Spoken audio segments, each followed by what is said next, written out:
Hello, everybody. I'm very sorry I'm late. We were having some technical issues. Hi. We still are having some technical issues, actually. My name is Johnny, and I was hoping to be painting alongside my good friend Monk today, but for some reason we just got tech gremlins right before the very start. So what we're going to do is I'm going to crack on for a couple of hours, and then when we go on break at 6, we're going to try again. So I'm just wondering. Let's see, painting full face. No, why isn't that working? You should be able to still hear me. I realise you can't see me right now. Pro HD webcam. That's a pain in the ass because I need that. I need that to work for me. That's really annoying. Okay. Gosh, I really, really need my other webcam to work.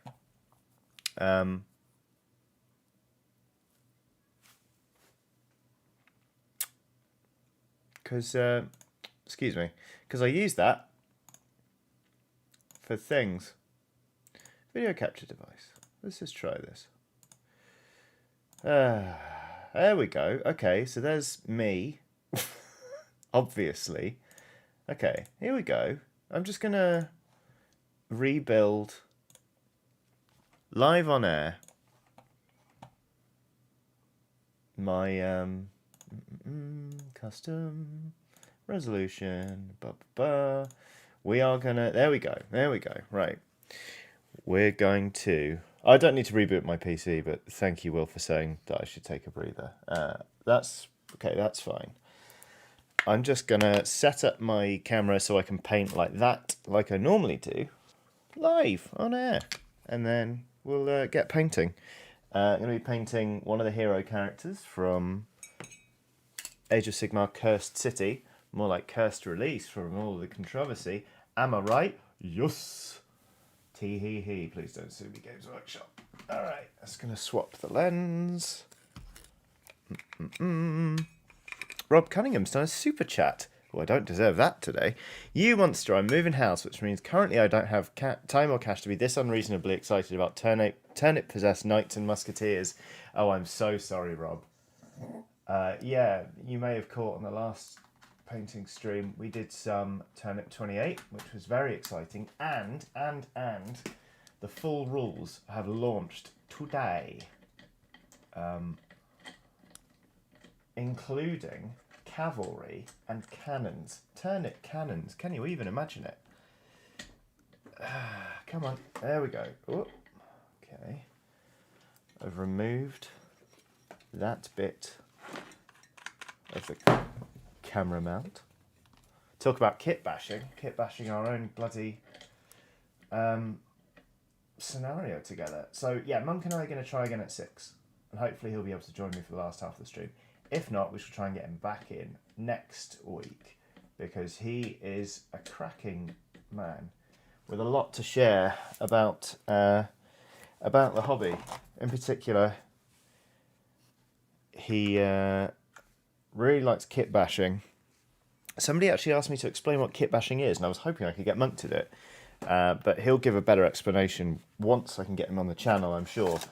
It's just basically just taking different bits of model and sprue and stuff and literally bashing together different kits to make the model you want to make, rather than just, making the thing out of the box in the way the designers will tell you to make it.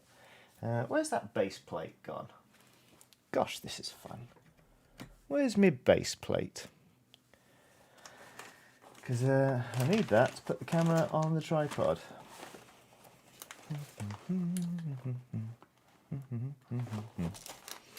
A couple more super chats have come in. Josephina Vengerberg, hello, says much love to you and the lovely Skellies, Johnny, with a heart emoji.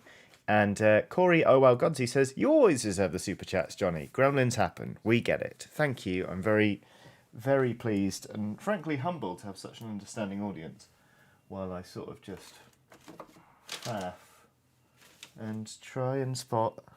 I said to myself this morning, you should tidy your desk. And did I? No. Did I go for a nap? Yes, I did. Am I talking to the wrong camera? Yes, I am. Or am I? No, I'm not. So now I can't find my base plate for my tripod, which I need for the other cam. Okay. Bit of fun. We could remount that. Let's just remount that. How's everyone's weeks going? Are they going well? I mean, it's only Monday, isn't it? So...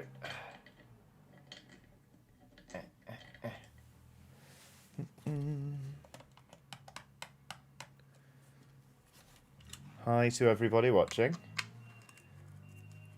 Go home, Johnny, you're tired. I am home, Iron Scar. Amy Ferguson says, I said to myself last night, you should wash the dishes. And what did I do? Eat cereal out of a small mixing bowl this morning. I can respect that. I can absolutely respect that. Cereal's a delightful meal that can be eaten out of many receptacles. I just dropped a bit of the camera mount down the back of my desk. All right. Watson, I need you to move, sweetheart, because I don't want to crush you. Excuse me, Watson, come on. Up you get. I'm going to dive under my desk now. This is going so well. Out the way. Out the way. I need to go under the desk. I want to run over you with an office chair. Come on. Move. Thank you. So, anyway. What is that? That's okay. Don't mind me. Just looking for a piece of actually quite important equipment that's down the back of my desk now. Oh, there it is. I've got it. I've got it. So, if I then get these bits and reassemble this bit, I realise you can't see this, but oh, trust me, it'll be worth it once the camera's back in the same position it was in when I started this stream. Okay. Remount this camera.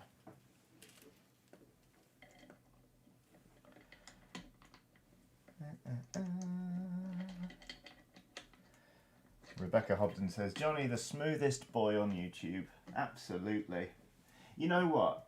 I've earned this because I was thinking to myself earlier on how on time most of my streams have been in terms of the start. Literally earlier on today I was like, I do alright. I don't have that many late starts. I'm late by a minute sometimes, if ever. Aren't I great? Justice clearly earned this. Okay, so now. Ooh, she dark. Okay, well, I mean, okay, all right, now we're cooking with onions. So, if I then do this, da-na!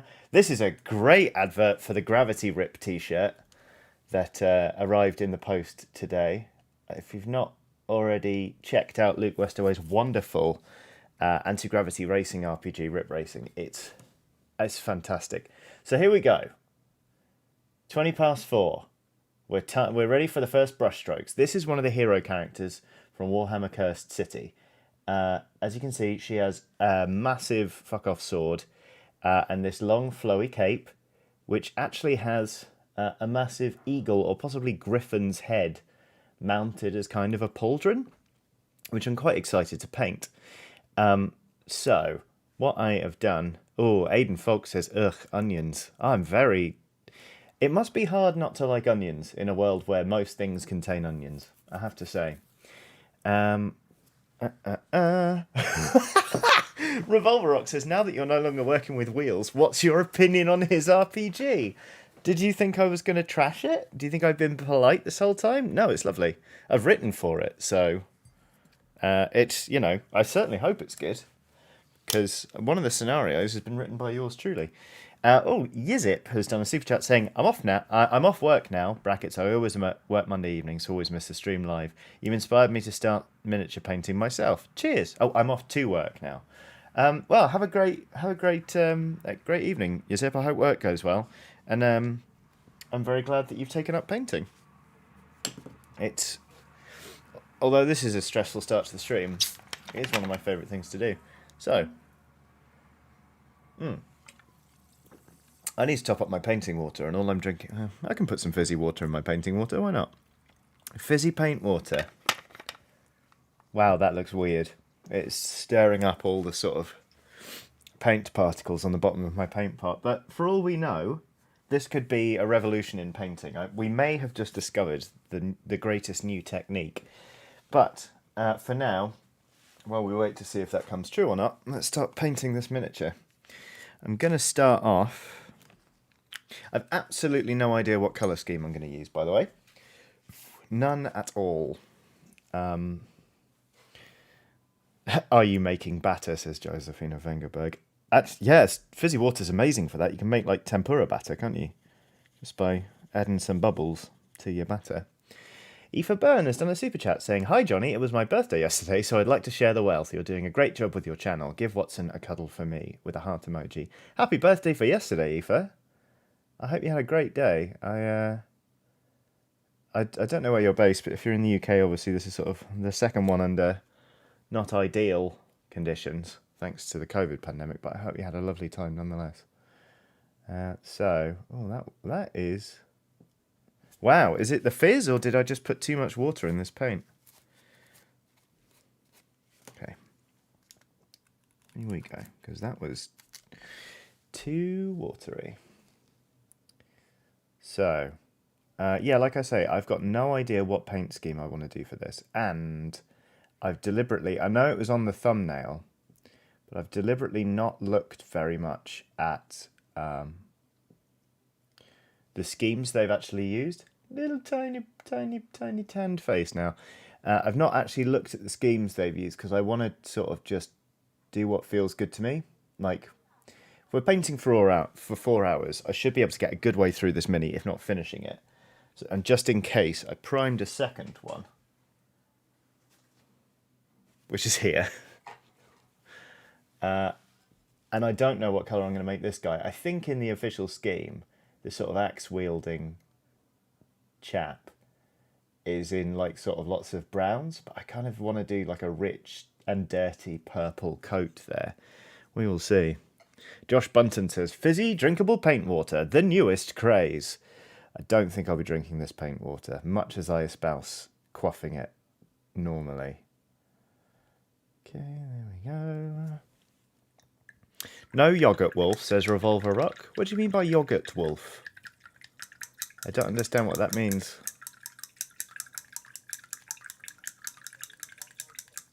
Has Johnny just created a new energy drink? I doubt I could get it sold. Legally, anyway. Let's see now. Okay. So we've got a fair amount of armour on this one. Let's start off with blocking that in with some silvers.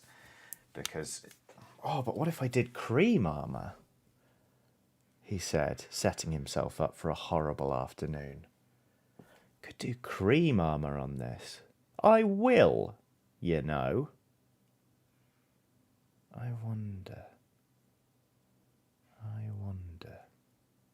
Martin Cox says you could team up with a small brewery and make a Johnny's Paint Water IPA or something. I do have friends who run breweries, actually. But I don't know if they'd go for that.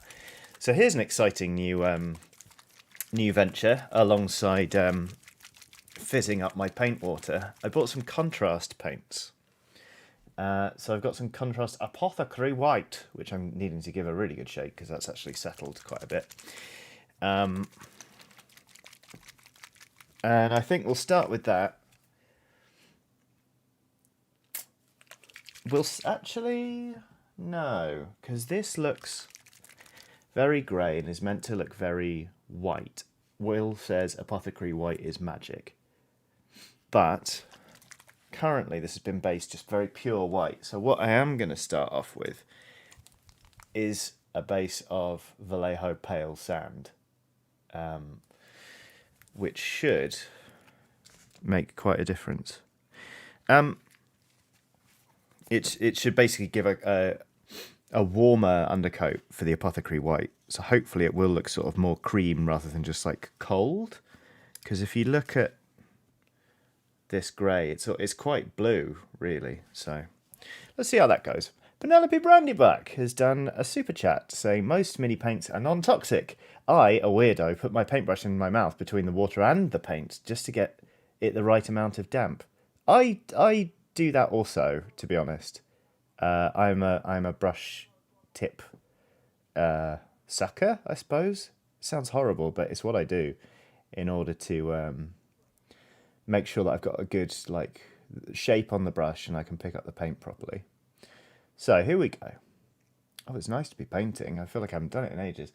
Also, this is an interesting experiment. How are we finding this camera angle versus the one sort of that comes from the side? It feels like things are staying in focus a lot better because while my hands do travel this way and that way, they don't tend to go further out and in. So if we like this, it would actually make setting up for paint streams a lot easier and just swap lenses. But let me know what you think, because as anybody who makes video for a living will tell you, it is quite an iterative process. And you should never I believe, never keep doing things just because that's the way it's done if you find a better or more workable solution. Emma Street has done a super chat saying, afternoon, a big hello to my DM/husband, Sam Street. Have a cheeky pint on us, good sir, or a little treat for the ever lovely Watson. Thank you very much. I will absolutely give Watson a treat. I've probably had enough pints this weekend. With everything opening up again, we went to sort of a local brewery tap room and we sampled some of their wares over the weekend. And it was very nice. Sort of just chilling out in the sun with some friends. It just felt... It's nice to be socialising and not have it feel like illicit. Like you sort of... Like you're either freezing your buns off or, contemplating meeting indoors in a space where, oh, should we, shouldn't we? That kind of thing. It's nice just to go, yeah, this is fine. So just give the Mini an occasional spin, since you're applying to the side we can't see. Good idea. Yeah, much better view today. All right, cool. Great. Well, that's a happy little coincidence. Obviously, this camera angle will, with any luck, go away for the final 2 hours of the stream when Monk joins in. And you can see what he's abashing. But if we can't get him on today, I will try and get him on next week. So, yeah, there we go. Josh Warriad says, chilling with friends is the best. I also managed to do that this week.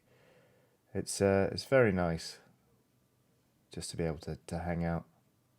We met somebody actually yesterday at the brewery who'd gone there to have a couple of drinks, but also just to try and meet people, because she has been studying for a master's and has been in the UK 17 months, so arrived just before lockdown 2020. Has been doing a master's since then and just hasn't been able to get out and meet people. Before then she was living in India, and now she's sort of in the UK and has been for ages, away from her family, and just can't chat to people. And it's, or rather hasn't had an opportunity to make friends, and it was absolutely gutting. So my wife and I passed on our details and said, let's go walk the dog, but I haven't heard anything back. So, but still, it made me think that I'm actually quite lucky that I've lived in London since I was 18 years old. So I'm very well settled here. Nordfjord has done a super chat saying, none of my D&D group watched the Oxventure, so I'm shamelessly stealing it. Ran the spicy rat caper and a spot of bother yesterday. Best session yet. I'm very pleased. I get a lot of messages from people saying, like, may I run this Oxventure, etc., etc. Go for it. Fill your boots. Like, people have also asked me to release my notes, but I don't really have many. they've always been very sort of light. My notes. I've put some paint on this woman's face. That's annoying. I have to go back in and fix that. But yeah, I'm always happy to hear how sort of those sessions pan out when people run them, especially with unsuspecting folk who don't know about the Ox Venture or don't watch, that kind of thing. Is this the first mini from the set, Johnny? Asked Rob Deerville. Deerville? I'm sorry. I butchered your surname there. I said it so many ways that I've definitely said it wrong, but whether I've got it right is another matter. This is the first mini I've painted from the set, certainly. I've not assembled them all yet because there are 60 of them. Really quite a surprising number. But yeah, that's how this is going. I am pleased with how that cream is sort of already looking. So what I'm going to do is I'm going to tidy that face up again, where you can see I've managed to paint over what I did before, which is not ideal. And then we're going to try slapping on some contrast. Sorry, I mean carefully applying some contrast paint. Just to make sure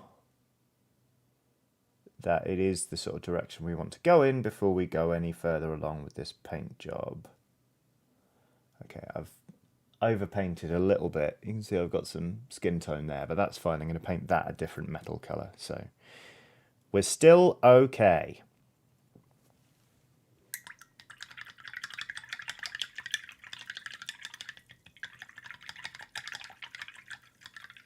Michael Berthelsen says, this camera angle is way better, Johnny, and always lovely to be following along on your paint streams. Any thoughts on Time Team coming back, but on YouTube through Patreon? Is this a pitch, or is this a thing that's happening? Because if it's coming back, that's amazing. Obviously, some of the original team have very sadly passed away, but that would be awesome. Yes, please. None Your Business has done a super chat saying, love the angle and congrats on the freedom. Thank you.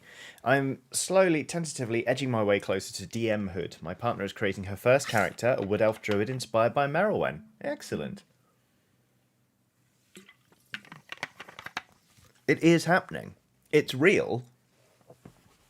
Time Team is coming back. I have to text my brother. Sorry, give me a sec. What the shit?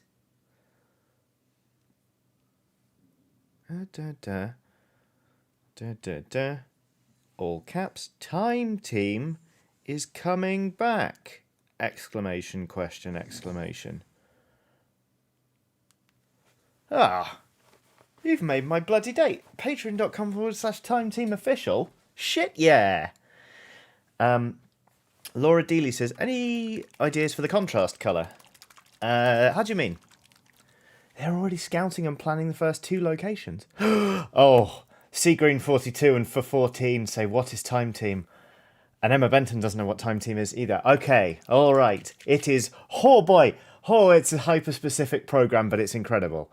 Castaway DC says, sorry, Johnny, can't fund you on Patreon as I'm funding them now. Totally fine. That is not a problem. Time Team is a program that ran for decades. Like 20, 30 years, maybe? And it was hosted by Tony Robinson, who Americans may know as one of the cast members of BBC comedy Blackadder, who played Baldrick. But they got him in, and a team of archaeologists, and they just go to different sites in the UK. Come on, contrast paint. Let's see how this goes. Ooh, interesting.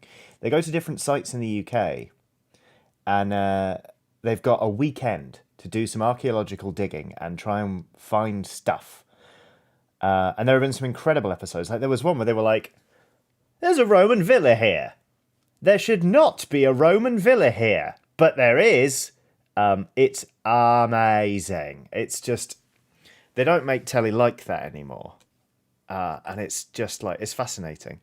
According to Kelly Lutz, Time Team is on Amazon Prime for those who are interested. I love the show, brackets, am American. It's also available on More 4 if you are in the UK, which is like, it's basically for Channel 4's on-demand thing. It's 4OD. People still call it 4OD, even though it became More 4 God knows how long ago now.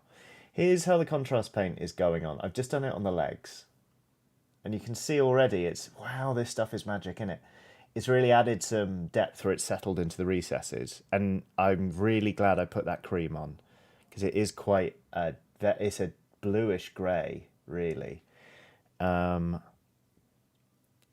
don't know how thick to go with this. I'm putting on sort of a tentative first coat, but I'll probably do a second. Seagreen42 says, "Oh dang, that sounds fully up my alley."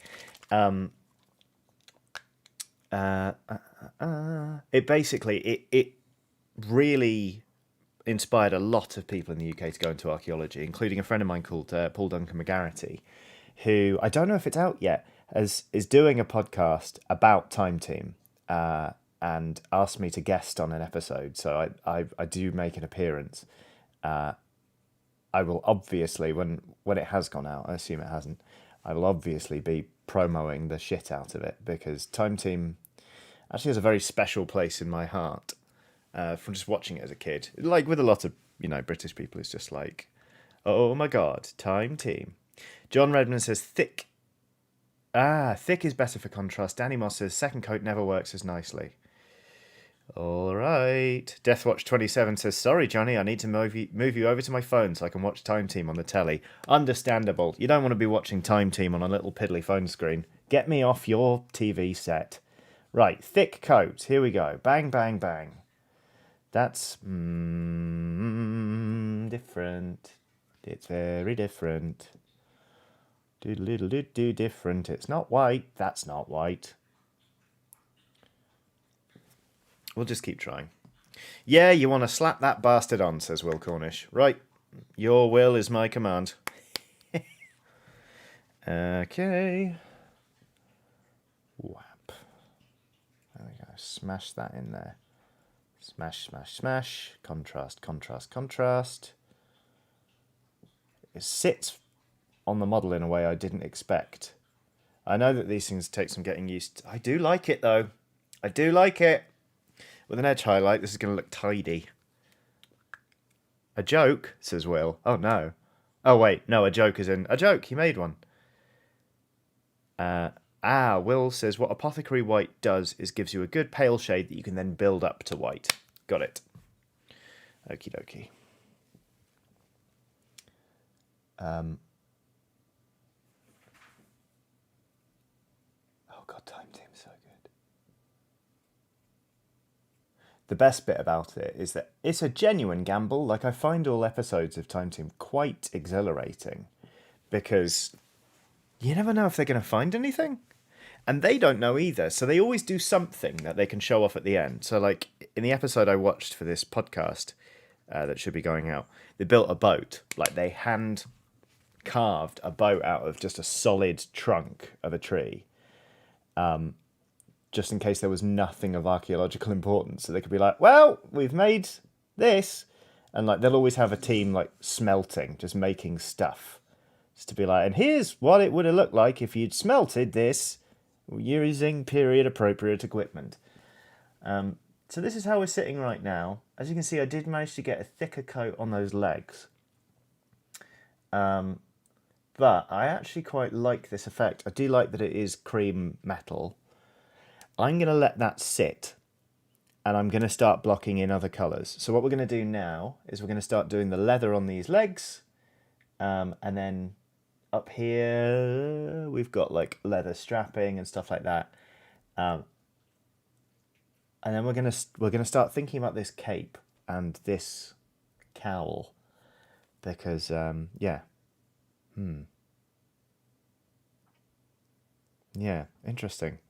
Big fan of this. Do like those. Rob Wind of Horror says, Phil was the most West Country / Bristolian person I have ever heard. Phil's absolutely incredible. Donald Hoskins has come out with a very interesting question. Johnny, you've been outspoken on mental health and how it affects you. Do you find that controlling your professional life more directly helps with anxiety or just adds to it? So far, I mean, we're on day 19 of this channel being live, so it is quite early days, but so far it's been really good. Because I don't have to sit at this desk for 40 hours a week if that's not productive. Like, I do find there are times when I'm putting in odd hours. Like, there was one time I was writing Weird Tales of Adventure, which should launch soon. I just need to do like one more push on the writing, and then the first issue will be ready. I stayed up till 2 in the morning doing it because I wanted to. So then I slept in the next day. You know, like I can find a tempo that works better for me, and also I don't have to deal with any incidental tasks that are like dropped on my plate. Everything I'm doing, like there is a clearly defined reason for it, and I can point at every hour that I spend being like, well, what was I doing today? I was editing this. I was writing this. You know, there aren't those nebulous things where it's like, you know, we need to put together this for the sales team. They need some blurb on, you know, Dicebreaker's offering or what have you.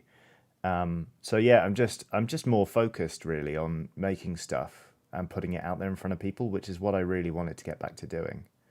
Because like, I genuinely get a kick out of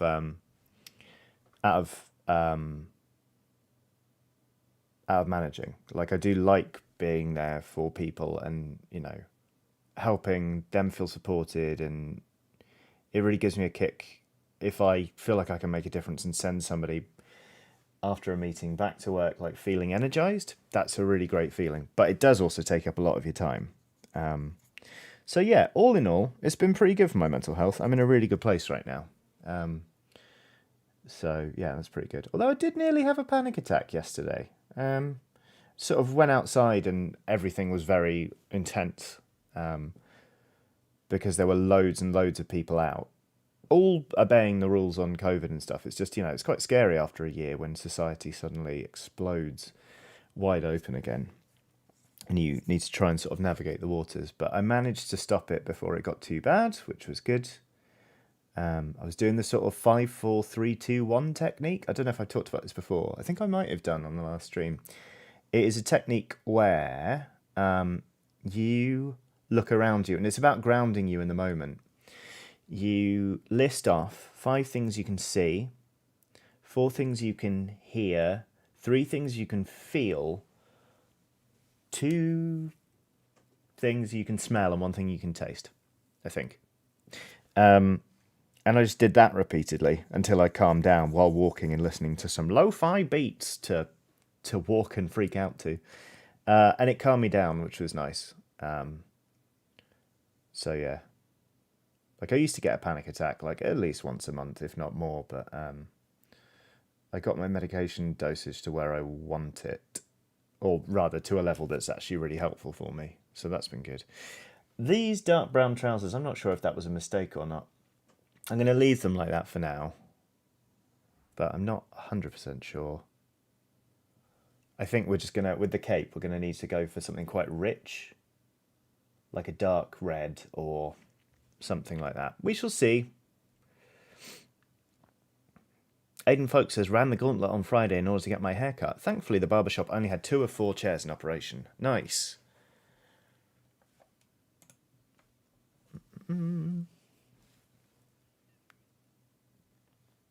B Reynolds 376 says, hey Johnny, do you have any advice for someone who is graduating university in a month and is getting quite stressed about what happens next? Gosh.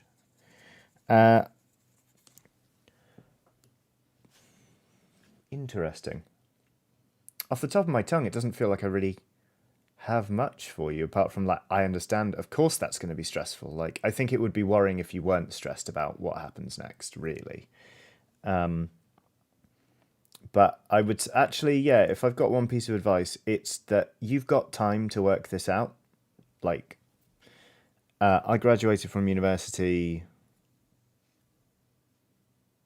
12 years ago now. And I still feel like I'm only just working out what I'm doing with my life, you know? So you can take time to work it out. You can chop and change.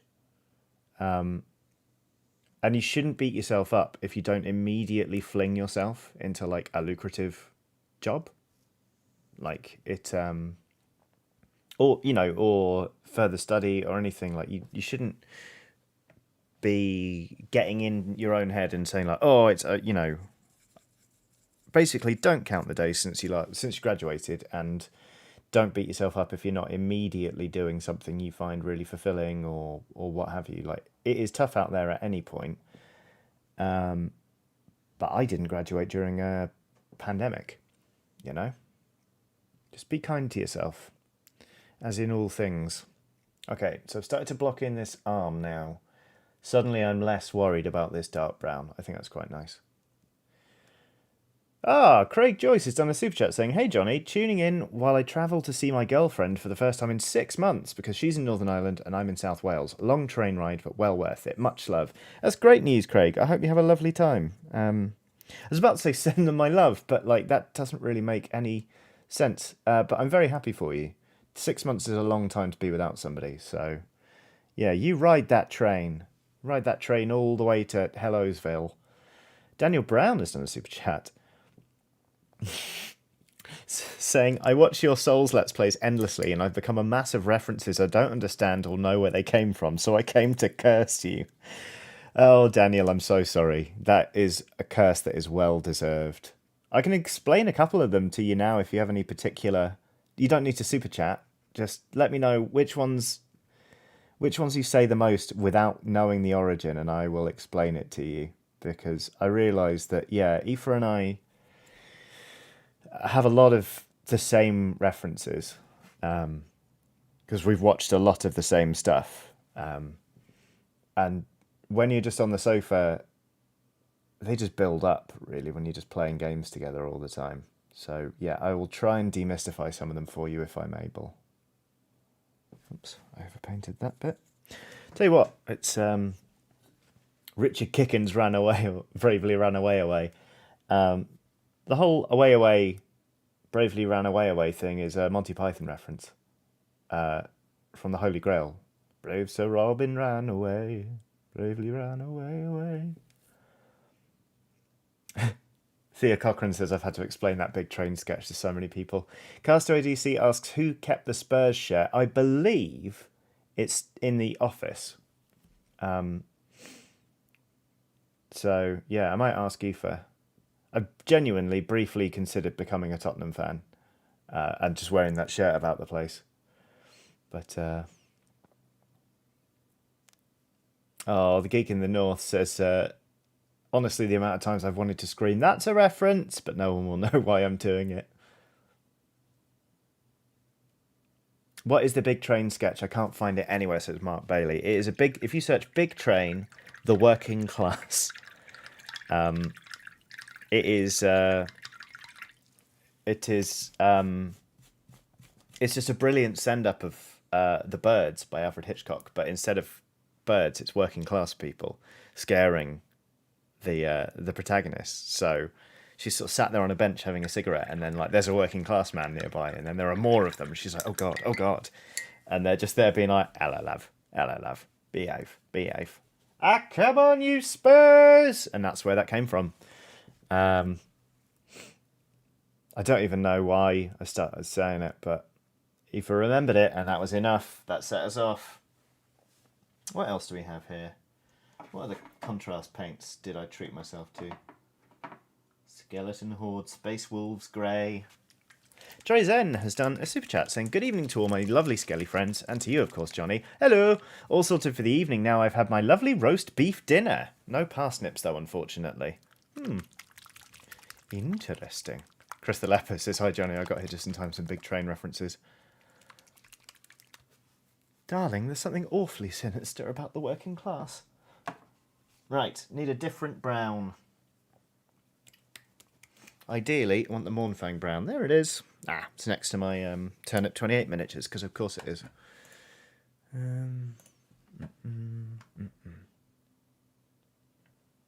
Skeleton Horde is basically, so you wanted to paint the undead in an evening. Yes, I thought that's why I picked it up.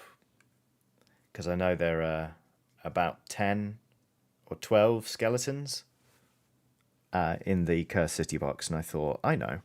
Because my normal method is just spray paint white and then do 2 or 3 coats of Agrax Earthshade.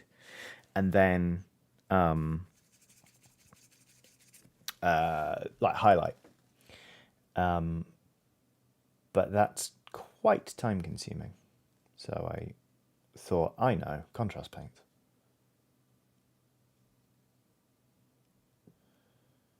That's quite thick, isn't it? Let's go for this.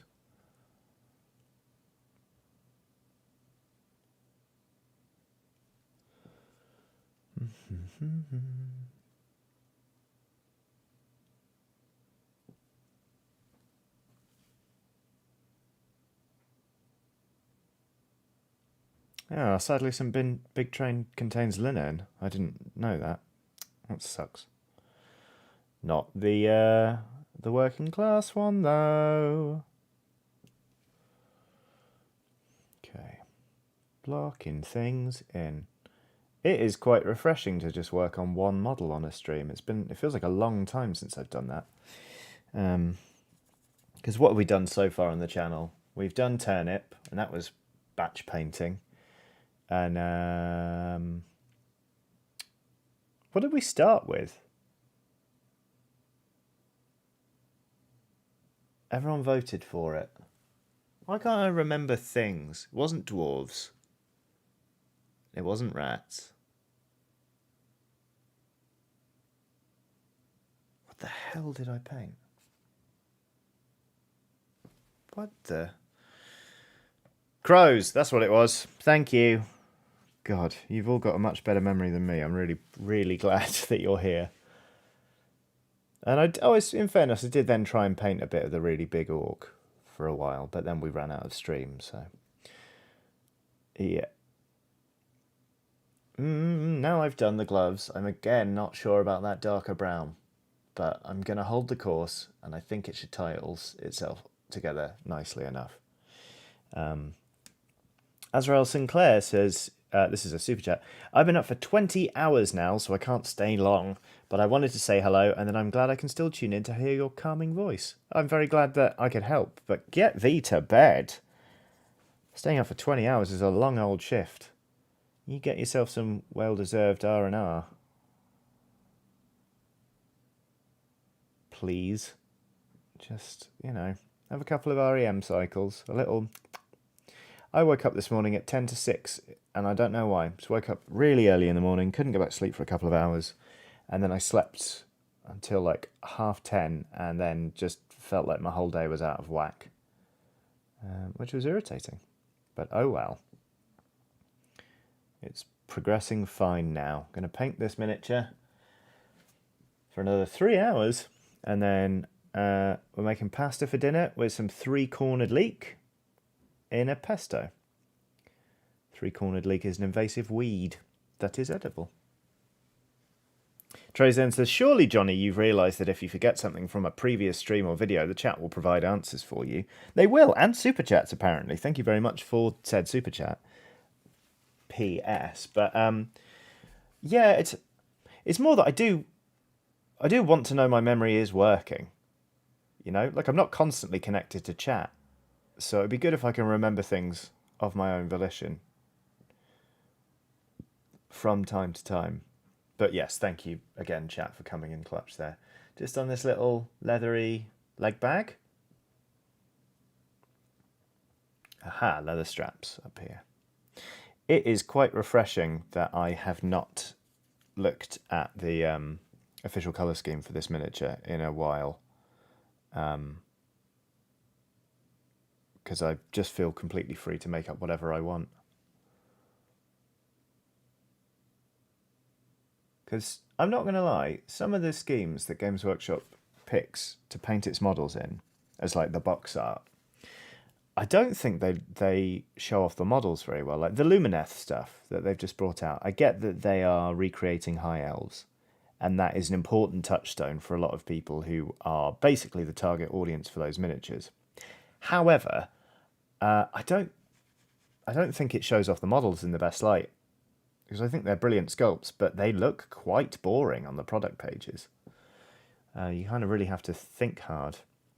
about, like... Is that weird? Is that like that video where the train comes toward people on the cinema screen and they all freak out? Yeah, it's interesting. But then I guess if they have a core audience who are looking for Lumineth colours, or looking for thingy colours, high elf colours. Sorry, I just whacked my microphone for no good reason. James West says, I never really get a model until I've seen it in the flesh or plastic. Yeah, I totally understand. There are a whole bunch of models that I didn't think were that exciting, and then I saw them and thought, yeah, that looks great, actually. Or vice versa. Ones that look amazing on the product page, and then are just like... But I have to say, there are some that look brilliant on the product page and brilliant in person. Like the Great Unclean one, I will never tire of seeing one of those at a club when someone's put it on the table, because they just look absolutely amazing and ridiculous. Though I did see, I think it was from a recast, so slightly naughty, but somebody had got a Great Unclean one and just rounded off all the edges and made it just like a healthy pink, so it was just the Great Clean one, which is very funny. James Hicks says, sorry JC, gotta go, D&D time, love the stream as usual. Have a good D&D time. I hope everything goes very well.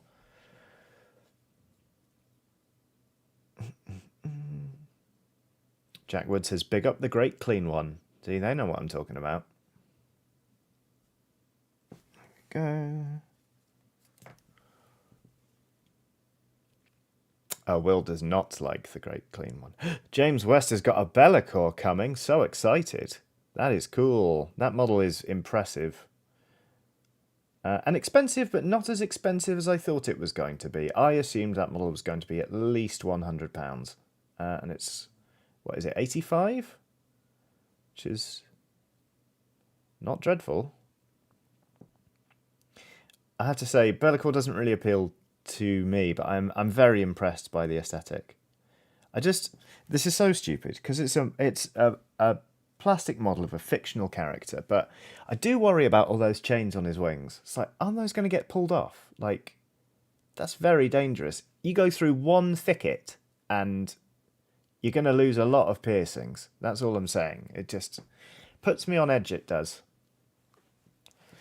Oh, whose birthday is James Levi's birthday or Levy's birthday? I'm sorry. James, happy birthday to you.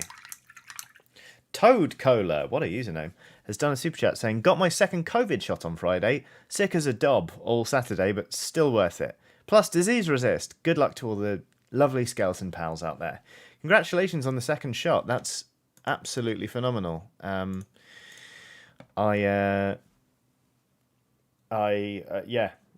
can't wait to get my first jab, to be honest.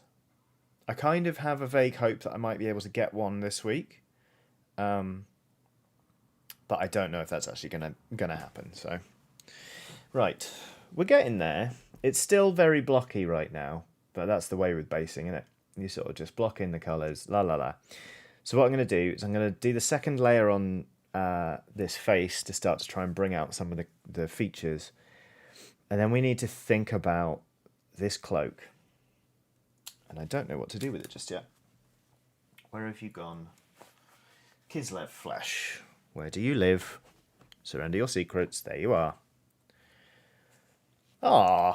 Bionic Kai 008 says, wanted to give you a quick hello before I started work, and we'll catch up later. Love you, Johnny, and appreciate all that you do. Thank you very much. I appreciate the super chat very much.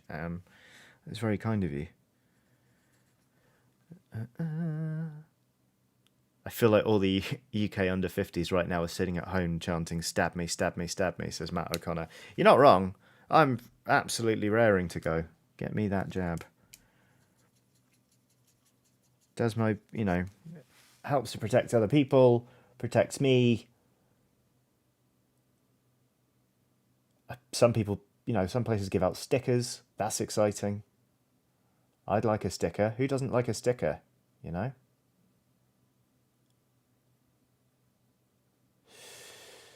Okay, well, I'm going to have to do a second coat of Kislev flesh, that's for certain, because that does not sit brilliantly. It looks weirdly ashen.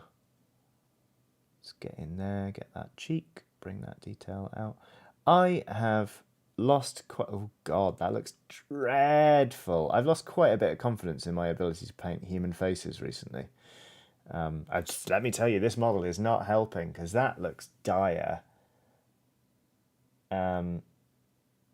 But yeah, it's interesting. I think it's because I spent so much time painting dwarves, which have big, obvious faces, and Skaven, who have big, obvious faces, that when it comes to painting just humans, I sort of lose my nerve a bit, and I can't tease out the smaller details. But I'm just gonna... Okay, yeah. All right. Okay. Oh, God, no. It's not great. It's fine. We'll come back to that. Talking of stickers, very good, James. James Levy has done a sticker super chat of a pear going like this, and it's got fist bump written across its knucks. There you go. Ashen one, says Will Cornish.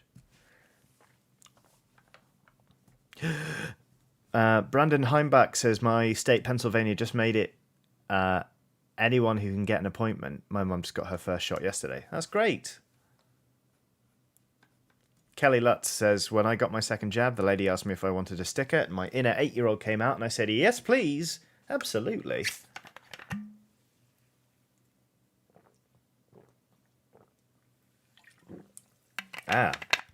James West says, I now contrast all flesh. So much easier. Yeah.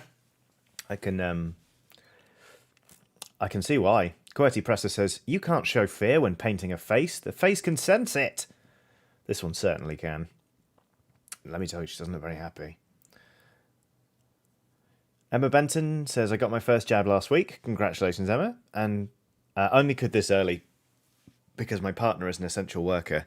It is tough, isn't it, having to sort of wait it out and just wait for your turn to come. I've certainly found it difficult. Just want to get stabbed in the arm. Okay. Cloak. Here's how we're looking so far. So we've got this sort of cream armour that has this sort of slightly bluish grey tinge to it. What we could do is just make this cloak... I'm torn. I am torn. Ooh. We could make it just that cream. But then I said I kind of wanted a rich colour under here. And I don't know what to go for. Let's see. So I did buy a contrast of Gryph-hound Orange, but I wanted to use this on the Skellies. She has a similar outfit to the Rogue Trader in Blackstone Fortress. Never played Blackstone Fortress, but a friend of mine just finished painting up all the models, and I really love it. Bold colour, wine red. Gal Vorbach red, don't have that. Red or purple? Josephina Vengerberg says plum? Yeah, burgundy, blue for the cloak, cream and blue. I think we do need to explore sort of a redder palette, don't we? I am going to save this orange for the skeletons. So let's go sort of purplish. Or a nice rich orange, says Mark Kerwan. Or it is a nice rich orange. See, I do have Squig Orange, which comes out a lovely umber colour. Would that work? Screamer Pink is one of my favourite colours, says James West. I really like it as well. It will look very Templarish. Templari? Plum or red? Okay, let's have a look at my paints. Let's have a look at what else I've got here.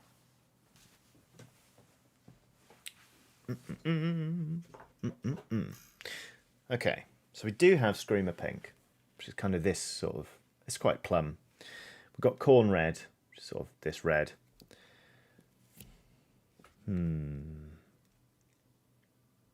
Plum, I think, could really work on this. Do I want to darken this down, though? Because it comes out... No, it does come out a nice sort of plum. Let's do it. Let's go. Could do blood splatter, lol, says Oliver Morgan. Not a terrible idea, actually. But again, there are some like vampiric models in this set, so if I'm going to splatter blood on anything, it's going to be those, I reckon. Oh, I reckon. Okay, here we go. Here we go. What colour plums do you have there, says Oatmeal. You know, there's plum colour. This is the closest I have to... I'm not saying this is definitively a plum colour, but it's the closest I have.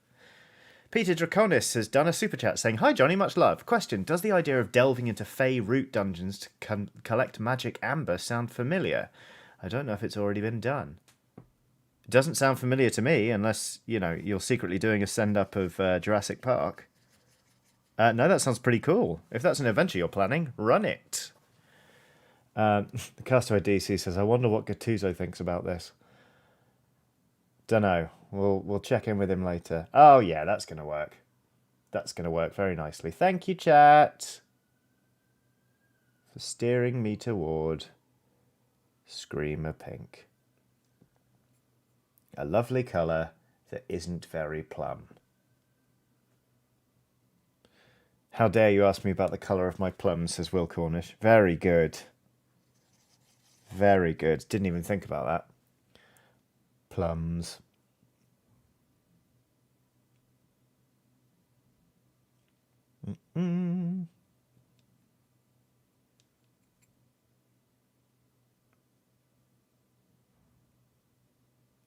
Trying to be neat now, especially as we come up to like this long edge, because I don't want to get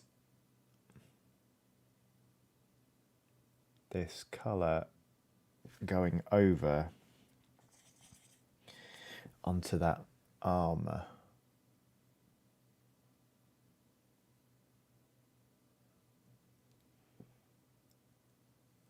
Try not to hold my breath as I do this, because that's a bad habit in which to get. Yeah, that's going to look nice. Good.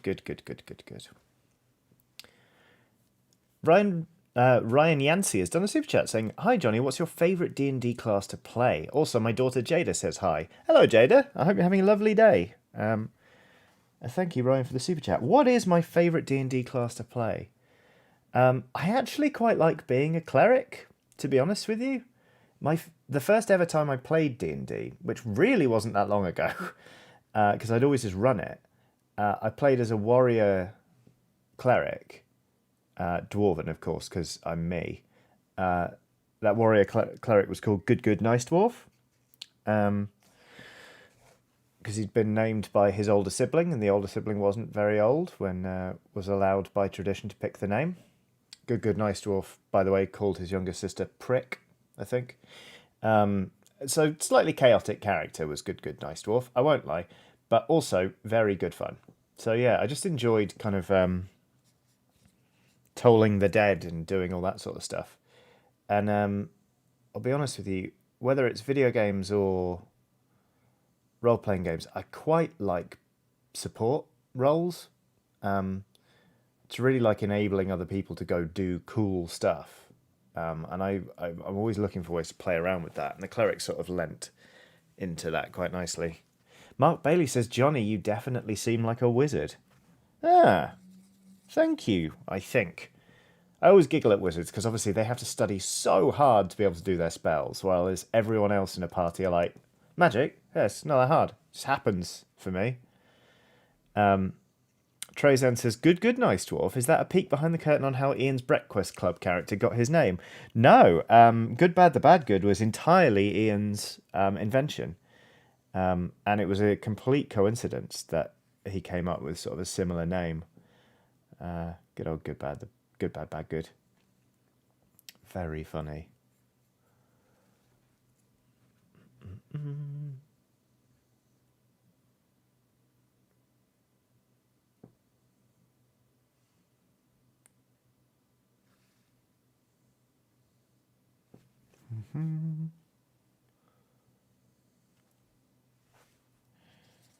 Painting a cloak. I make sure I do a couple of coats on this to make sure it's really smooth and even, because I don't know if you can see. Look at this. It's like a fin. on that cloak. It's going to be so much fun to shade and highlight. I can't bloody wait.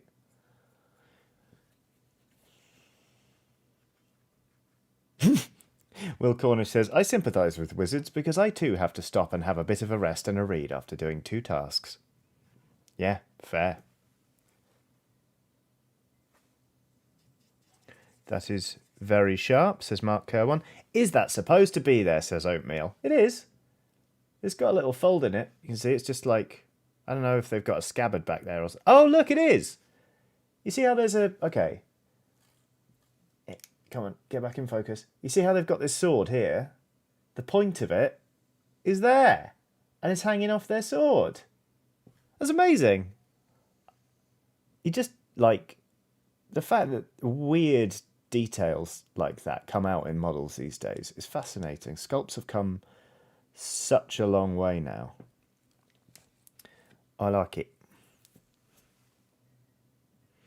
Will says, do beauty YouTube hands. What does beauty YouTube hands mean? Oatmeal says, oh right, might want to paint it a different colour? I am going to. I've already painted the scabbards brown and I'm going to do the metal metallic. But I'm painting the cloak right now. We'll get there. We'll get there.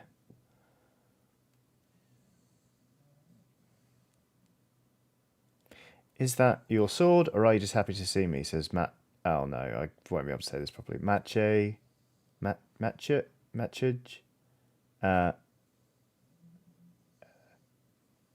Chembrowski? Sorry. I should just start writing names down so I can look at how to say them, to be honest. It's not my sword. It's their sword. Her sword. I don't own a sword. I do have a couple of axes that were given to me as a housewarming present from my friends, which is pretty great. But yeah, no swords here.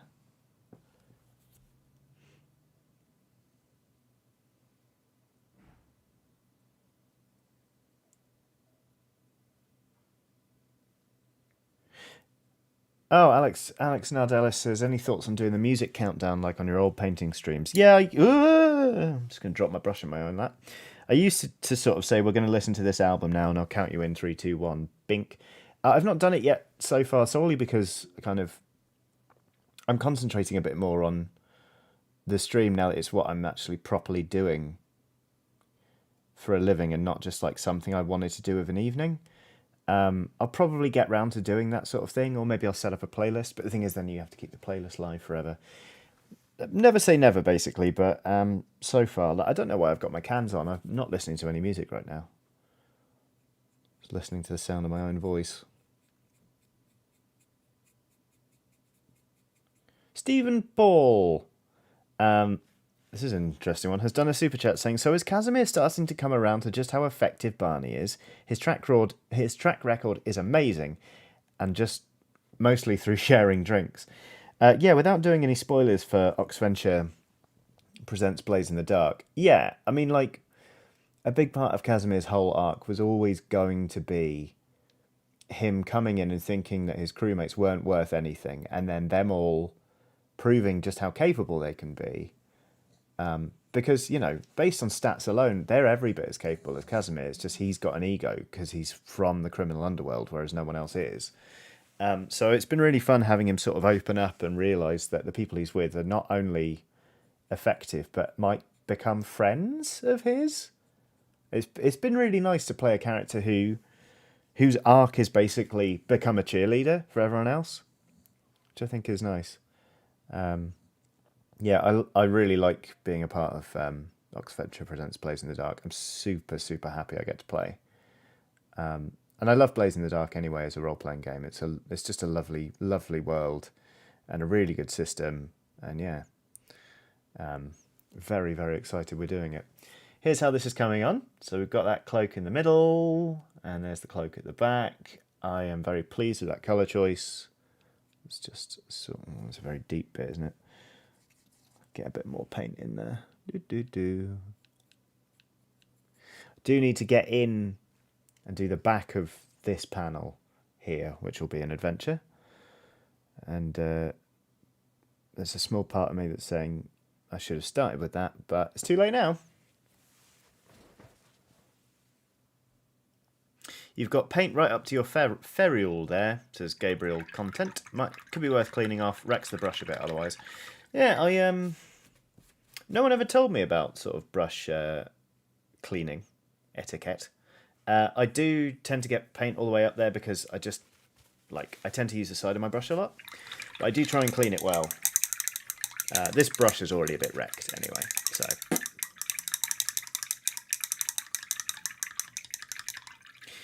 Bade says, apologies if it already came up, only just now joining the stream. May I ask what you're magnetising the minis for?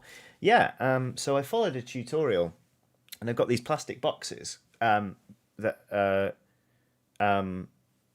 lined with sort of rubber magnetic sheets, and then the magnets go in, and they just stick there. So you can turn them upside down, and they don't come off. It's just a really, really good storage solution. Like... Ooh, see the top? See up there? Top of those shelves, those plastic tubs will have Warhammer in them. And it's the best and most cost-effective solution I've found. Oh, John Redmond says, FYI, contrast paint wrecks paintbrushes. I will bear that in mind.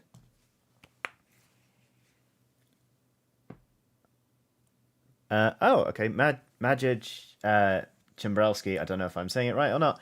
I'm amazed that you managed to say my full name. By the way, I was wondering, do you have an Italian ancestry because of your last name pronunciation? Yes. Revolver Rock says that is a big die. It is. It's it lights up and everything. That's corn red. That's not Screamer Pink at all. Get that off your brush. Yes, I do have Italian ancestry.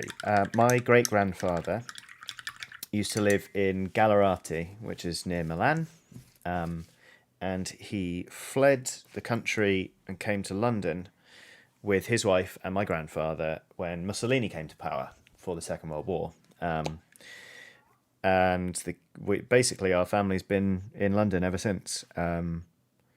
He and my grandfather used to run a hat-making factory, which made felt hats. That went under when people stopped wearing felt hats. They stopped wearing felt hats so suddenly that it just crashed their business. After that, my great-grandfather returned to Italy, but my grandfather stayed, married, had children. My father married, had children. Hi, it me. Here I am. So yeah, I don't speak a word of Italian, unfortunately.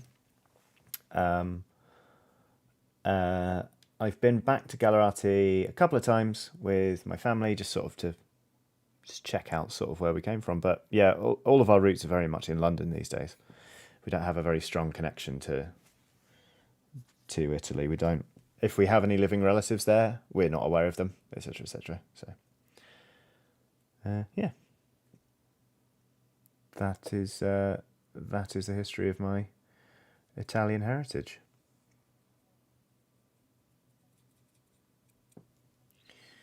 Bit more Screamer Pink on there. What's the time? 5:20. All right, we're doing okay.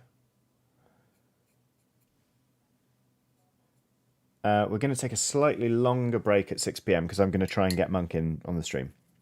Because obviously, the thumbnail and the description all say that I'm painting with Googlyeyedskull, and he ain't here.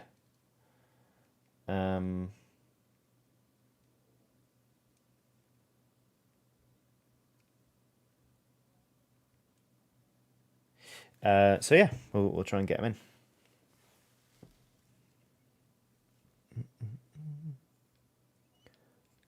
Just trying to get into all of those bits of the model that are hard to paint. God, that must have been creepy then. Creepy face cam, I'm so sorry. Oh good, and I've got some paint on the knee.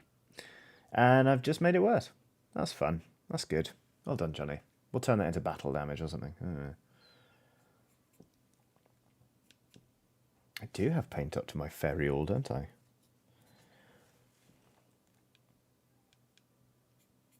Oh well.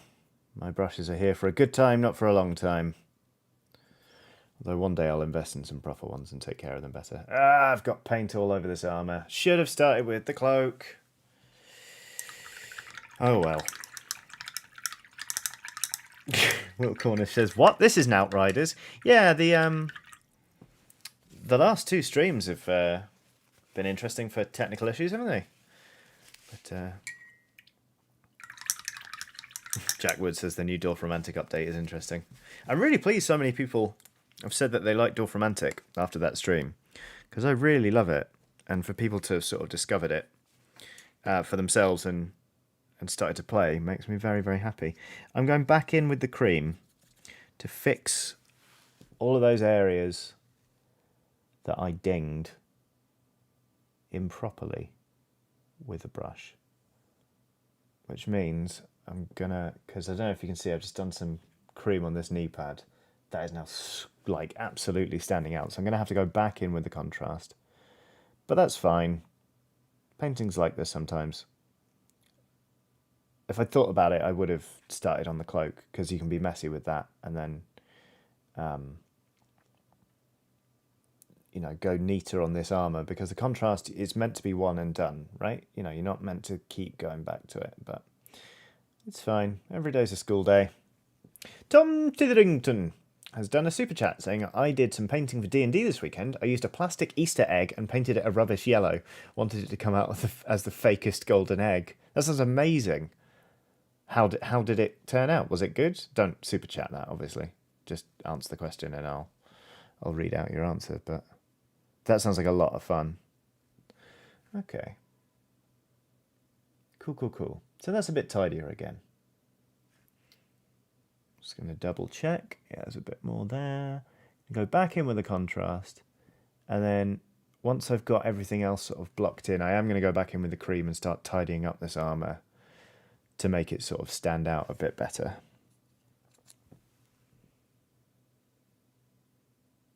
I see you there, rogue bit of brown. Don't think I don't see you. And you, cloth colour. There we go. Oh. Laura Dealey says, "Always look on the bright side. These past couple of streams have tested your adaptability, and you passed that test like a champ." Thank you very much. Yeah, it's very much one of those the show must go on mentalities, but it's just sometimes it's bloody heartbreaking. Like Monk and I were sat there on Skype, being like, I can't hear you. I can't hear you either. Should we try again in 2 hours? Still. Jet Set Radio 01 has done a super chat. Hello, saying just started Sea of Thieves. First try. Another crew set fire to our ship and sent it out to sea before we even worked out the controls. Tips for noobs? Jump to a new server if people are being jerks, because you'll always know they're out there, and it can be really frustrating. And that sort of thing shouldn't happen that often. I find generally around every big release there is an intake of new players who want to try it and they just want to be dicks, but they die down again. Generally speaking, I find it to be quite a friendly game. I always put the Offer Alliance flag on, personally, and I tend to hail people, to be like, "Hello, we're friendly," when I see them coming, either on voice chat or in text.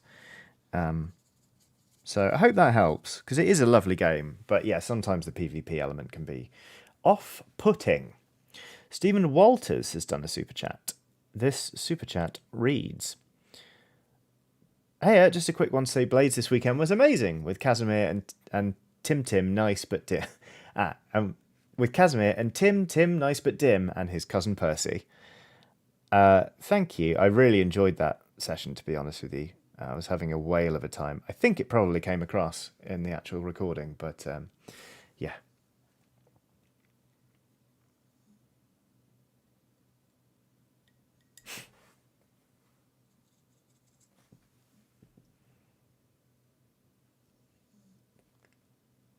Koei, oh wow, Godsey says, "My first try at Sea of Thieves.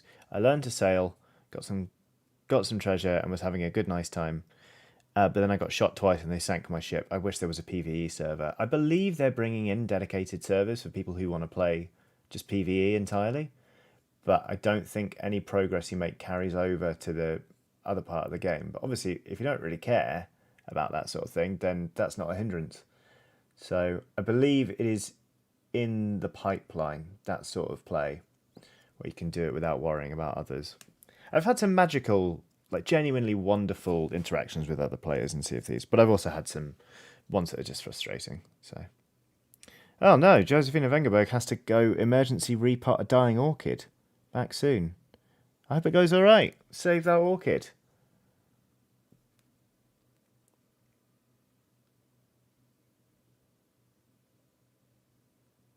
Nothing worse than an ailing plant. We are, by we, I mean my spouse and I, we're sort of making tentative plans to start growing some plants here in our flat. However, we have 2 cats. So I used to have a chili plant. They ate that. What else have we had? Some succulents. They ate those. They eat a lot of the plants. They just like eating them and then throwing them up everywhere, which is really annoying. I mean, like, okay, have a nibble on a leaf. That's quite cute. Ha ha ha. Eat the entire chili plant. That's just, it's not on.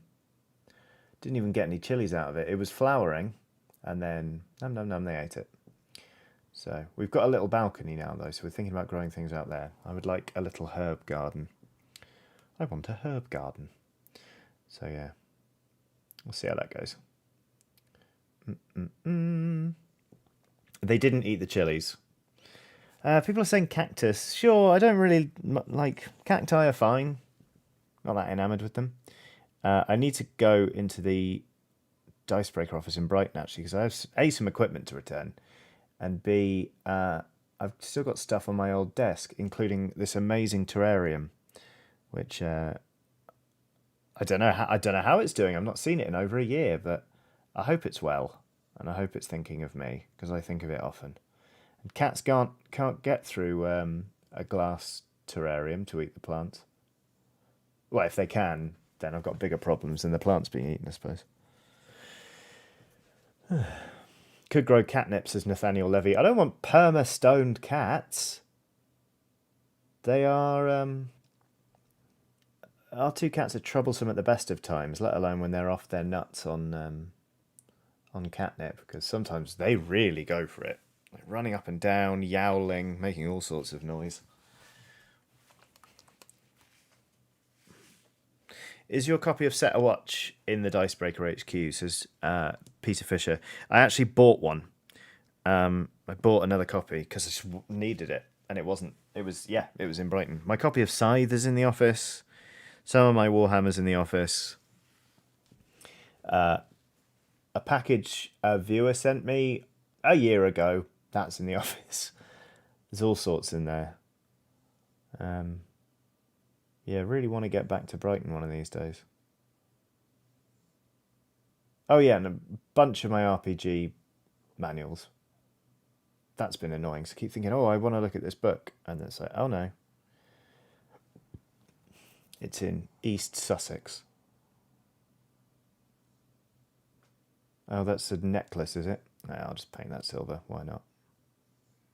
Jesse Radio's done another super chat saying the second try, a solo player took our rowboat and all our treasure with it while we were on our island.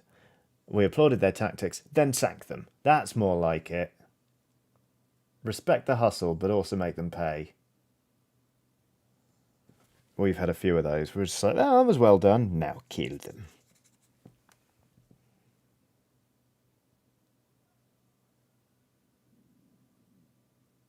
Yeah, it's fine. All right, so it is coming together, slowly but surely. That's where we're up to. I've been dreading this bit. Need to work out a colour we're going to put on this this little beastie. Because obviously, like American bald eagles, they're just like brown, but it's kind of boring. So I want to do something else. I don't know what. Brighton isn't in East Sussex. Were, says Will. I'm sorry about that. Whipple Wopple Says, Johnny, when you were working for Eurogamer and Dicebreaker, would you put on other channels' videos as background noise where you came up with scripts and such? No, I would studiously avoid doing that because I didn't want to be sort of influenced by those channels and basically end up accidentally stealing their patter. So no, I would. I actually didn't watch very much stuff from other channels at all. So, yeah. I'm intrigued. I've got Skeleton Horde here, the contrast. And I wonder what would happen if I smashed it onto this cloak bit. What I might do is just splash some of it on this base and just see what happens. Let's see. Gold for the eagle, gold and yellow. Nah.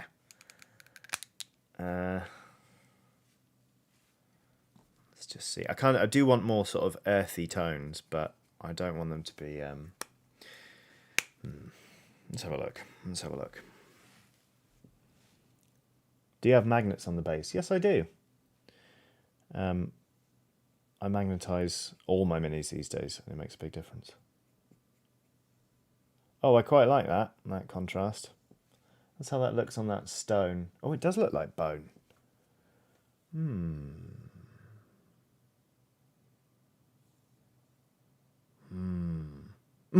Pangboy says, Skeleton Horde is great. It's the colour of skeletons in a horde. Never a truer word spoken, Pang. Do I do that on this cloak?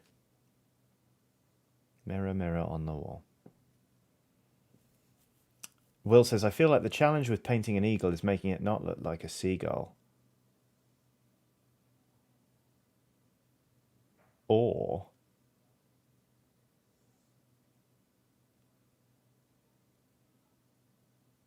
we make it look like a seagull. No, it's too feathery. Okay, right. Yeah, I'm gonna go with this Skeleton Horde. Why not? Brandon Heimbach says I'd go with dark grey and white highlights for the eagle. I do kind of want to get some grey in there, but I would like to and some white. But I'm gonna try and go for sort of an earthy start to it, an earthy base. Like, there we go. I'm already quite pleased with this. I always get very excited about textures like this, like the fur on a vermin lord or feathers on an eagle. And they never quite turn out how I like. I think I need to dedicate more time to them, to be perfectly honest with you. But that's kind of why I wanted to focus on just one model in today's stream, because I wanted to give it sort of its due attention and to play around with contrast paints. It's the first time I've really used them. I got a brown and slapped it over the terrain for Age of Sigmar Warcry, but A, it looks very slapdash, because it is, and B, I really didn't do a good job. I just wanted it to be not grey. But yeah, I'm into that. I am into that. Oh, goodness me. Titan Uranus says, it's the ability to make something into a seagull that makes something gullible.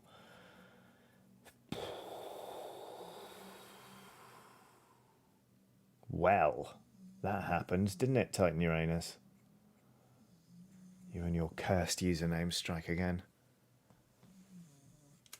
Don't know if you can hear Watson snoring, but she's having herself a little dream. Yep. Pleased with that. Pleased with how that's coming out.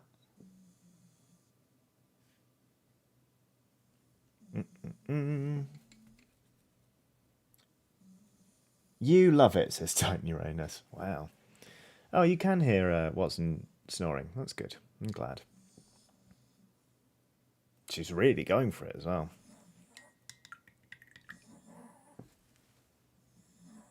She's having a dream. It's twitching her paws.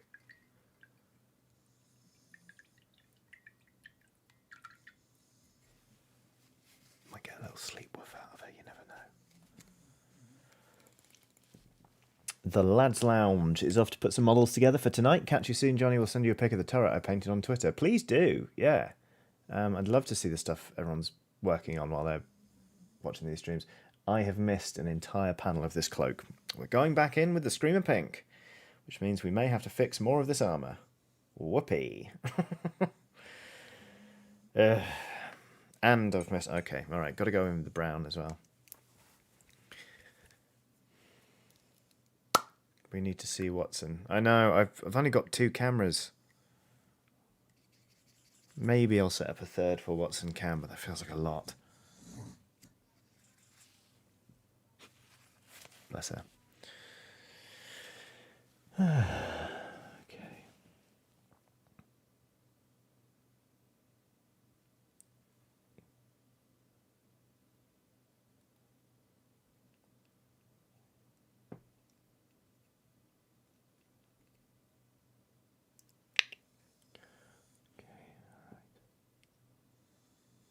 It's really funny whenever I go in to paint a tricky bit, I end up whispering to myself as if I'm going to scare the model off. Okay, well, that happened. Oh, I missed that bit. It's the thing about detailed sculpts. There's a lot of detail.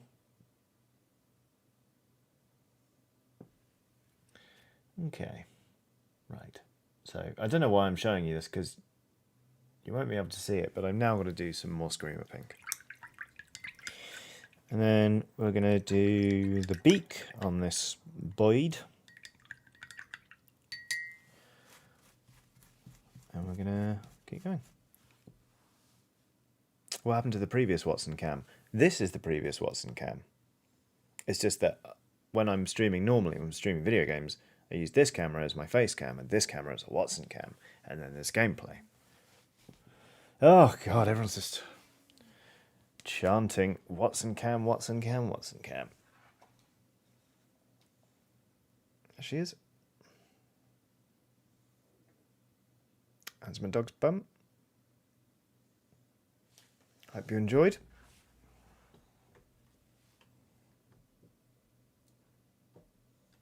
Because that's what it looks like.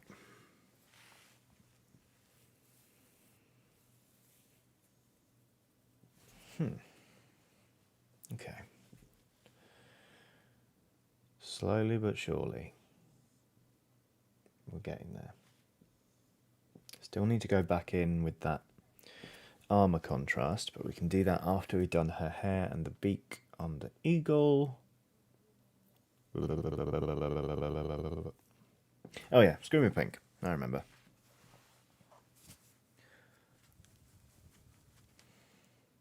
Oh, Seagreen42 says, who was the second pup on your Instagram this weekend? Looked very sweet. That is my friend's dog, Jangle. I have formed a support bubble with a friend who's living alone, and he has a greyhound called Jangle, who is amazing. Watson loves him. It's like one of the first dogs she ever met. And she's obsessed with him. She won't leave him alone. She tries to lick inside his mouth constantly. And he can mostly keep his head away because he's huge. It's like a horse compared to her. But sometimes he likes to lie down and then she's straight in there, just like, lick your face, let me lick your face. And yeah, he gets a bit fed up. But he's wonderful. I've seen him run properly before in a big park, and it's amazing. You know how, like, sometimes if a truck goes past, it generates turbulence? He does that. It's so cool. Yep, as predicted, this Screamer Pink has gone on the armour, so I've got more to fix. It's been a while since I've done this. I've really gone in and just started a miniature without a game plan. And I find when I do it, at least, there's always some back and forth as I mess something up and go back in and fix it and then have a different idea and yada, yada, yada, yada. So, but it's all part of the fun. They are the sweetest doofs, says Jonathan Hurst. They really are. He's an ex-racer. He's retired. So he's a rescue dog. And he's just wonderful. Like, there's a reason they call him the 30-mile-an-hour couch potato. That he just lives to stretch out and then occasionally go zoom. Cyborg Penguin 6000 says, what is Johnny painting? This is one of the hero characters from Warhammer Quest Cursed City. Is that what it's called? Yeah, it's Cursed City. It's Cursed City : this lady. Been at it for about an hour and 20 after we got all the tech stuff sorted, and looks okay so far. Not thrilled. What I'm tempted to do, actually. Yeah, I might do that.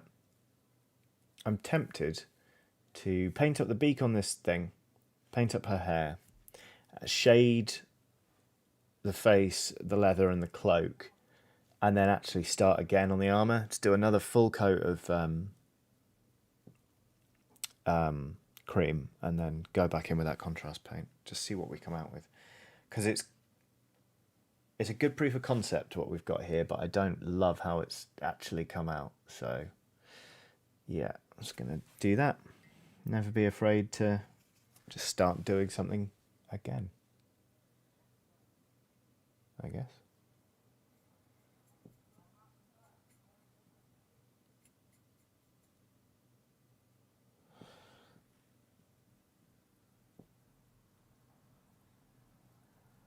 Oh, excuse me.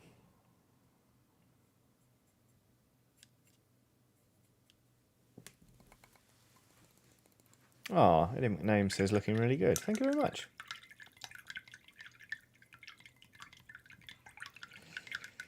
Jack Wood says Warhammer Quest, the game that doesn't exist. Indeed. Ivan Slucky says, Johnny, Alliance or Horde? Never played WoW. I've played it once for a video on Eurogamer where Chris Bratt showed me around. Which one's Tauren? I went with a Tauren, so whichever one that is, whether it's Alliance or Horde, I guess that. But yeah, like I say, I don't really know. I don't really have a stake in it. Let's go with Ashen Grey.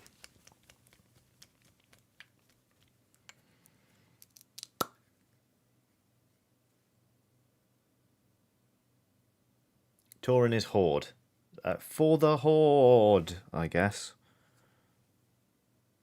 There you go. Yeah, Warcraft just passed me by. I didn't have a gaming PC when it first launched, and then I was, yeah. I spent my entire time just trying to make a friend in World of Warcraft by telling them a joke. It didn't work, but it was fun. We had a good time playing. I made Chris squirm at least once, so I felt like I'd done my job.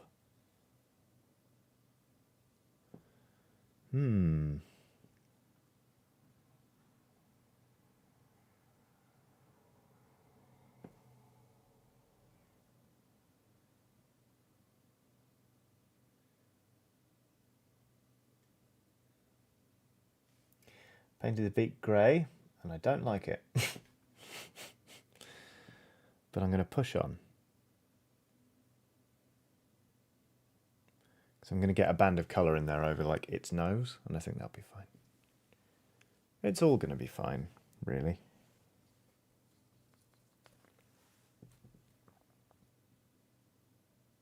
Donatron has a good memory. Donatron says, was it the joke about the polite orc? Yes, it was.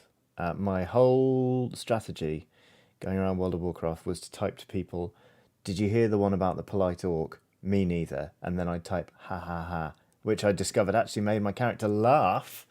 So I went around laughing at my own joke for the entire recording. It was good fun. So yeah.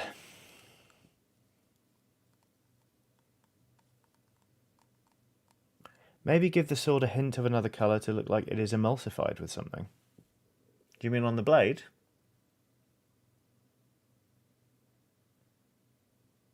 Give it a go. Still just blocking stuff out at the moment. Like, I know it looks very, very flat, but I'm going to shade it, go back in to sort of to pick out the bit of the model that where the shade doesn't really heavily rest, and then I'm going to highlight it. So we're getting there. Saul Reed has done a super chat saying, do you have any tattoo appointments in your near future? I finally rescheduled an appointment for mid-May to get my huge Zelda piece finished, and I cannot wait. Good for you, Saul Reed. I don't have any booked, but I have. I'm waiting to hear back on the availability of an artist who's agreed in principle to the tattoo, but just isn't booking in dates that far ahead yet because they've got a big backlog to sort through. So yeah, I'm going to be going down to Brighton to Dead Slow, which is one of my favourite studios. I'm trying to find a gap in my wife's schedule actually to tattoo me next, because her shop is suddenly very busy. Turns out people really wanted tattoos and couldn't get them. And then there is another artist actually also in Brighton that I want to speak to about getting something done, but I'm still kind of noodling on that idea. So no, lots of potential, no actual appointments, which is annoying because it's been ages. I got a tattoo over the summer when it briefly opened up. So what is the potential tattoo, says Cyborg Penguin 6000. I'm going to get my palm done. I'm going to get a circle, but done like in rope on my right palm. It's going to be horrible. Absolutely horrible. But it'll be quick. So it's fine. God Convoy says, I had a budget laptop that was a few years old when I first tried WoW, but it still worked, if a bit wonky. Yeah, I think that's meant to be one of the really big appeals of World of Warcraft, isn't it? That it would run on almost anything. So, like, everyone could get involved. I think that's super smart. Even if it means the base game, doesn't look incredible nowadays. Just getting people involved. I mean, that game is such a phenomenon. Yeah. Intriguing. I've been really pleased to hear that Dorfromantic runs on some pretty old tech. That's been really cheering me up. People's been like, oh, yeah. I got it working on this old POS. Okay. So I've done the hair now on our adventuring lady.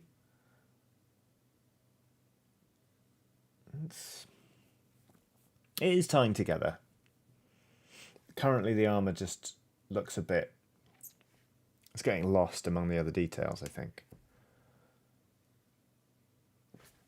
So yeah, I'm gonna go back in and really focus on that.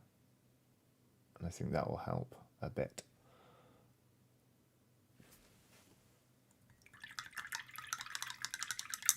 "50 foot of hempen rope on your palm. Cool," says Alex Nardellis. That's the theory. I mean, it's not specifically 50 foot of hempen rope, but yeah, it's going to be something not completely dissimilar. Right. Where's that pale flesh? There we go. Friar Chris says, I have had a visceral full body anxiety reaction when you said you were getting it on your palm. I've heard nothing but horror stories about palm tattoos. Yeah, it's going to be painful. It's really going to hurt. But it's only going to be palm sized. It's an artist I really trust as well, and like I know that she'll do a good job. And to be honest with you, like my elbow, like around here, that was a lot. But I think I'm up to it. I've been told I'm a relatively tough cookie in the chair, so I think I'll be okay. And I'll surely let you know if I struggle.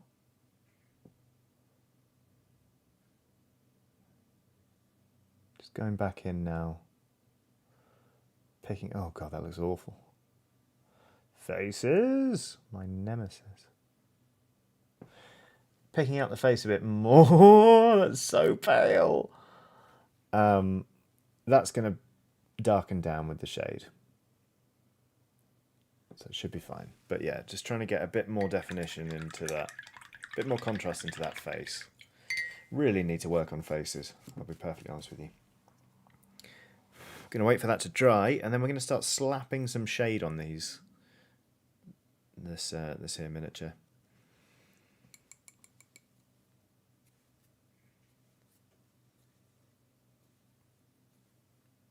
Selena Steele says, hi, sorry I'm late. I don't think I can stick around for long. That is fine. You never need to apologise or explain at all. If you stick around for 1 minute or an entire stream, then I appreciate both equally, to be honest with you. Like, it's lovely that people dedicate any time at all to me doing this.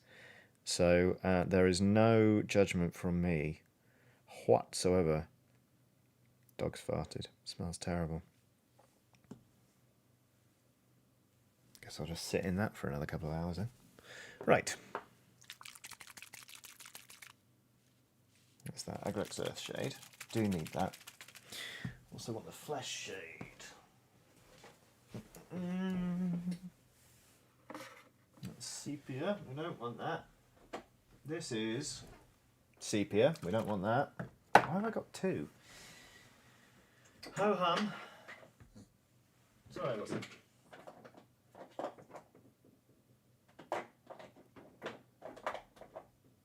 Oh yeah, gold yellow. Need that. Don't mind me. Just grabbing some stuff.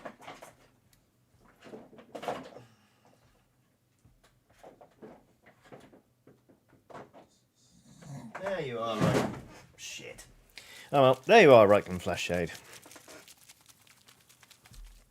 Get my shade brush. I really need to tidy this desk.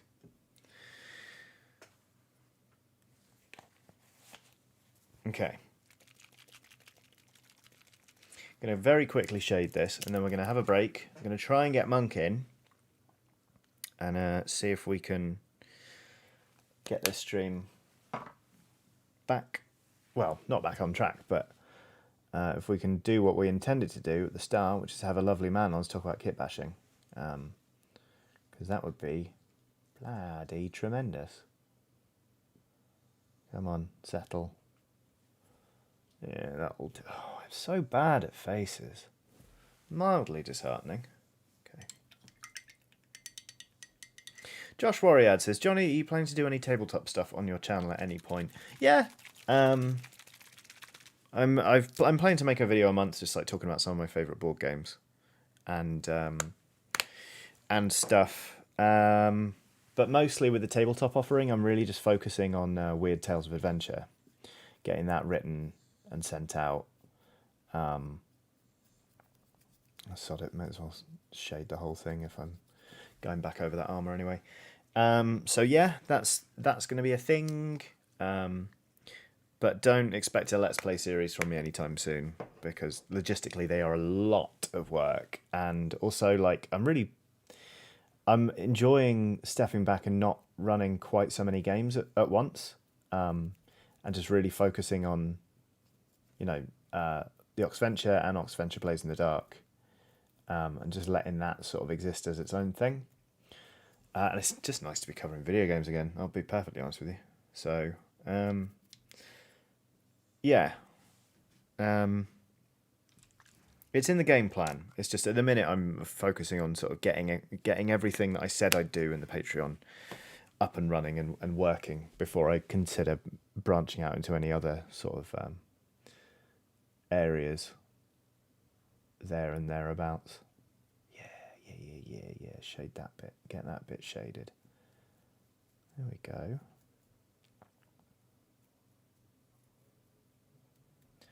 Okay. Right. So I've bundled a load of Angrax Earthshade now on this miniature, and I am going to go back in and I'm going to touch this armour back up. But so far, I'm quite pleased with this. That contrast is fine on that. Do I shade that as well? I might, I'm going to. There are no rules, my friends. There are no rules.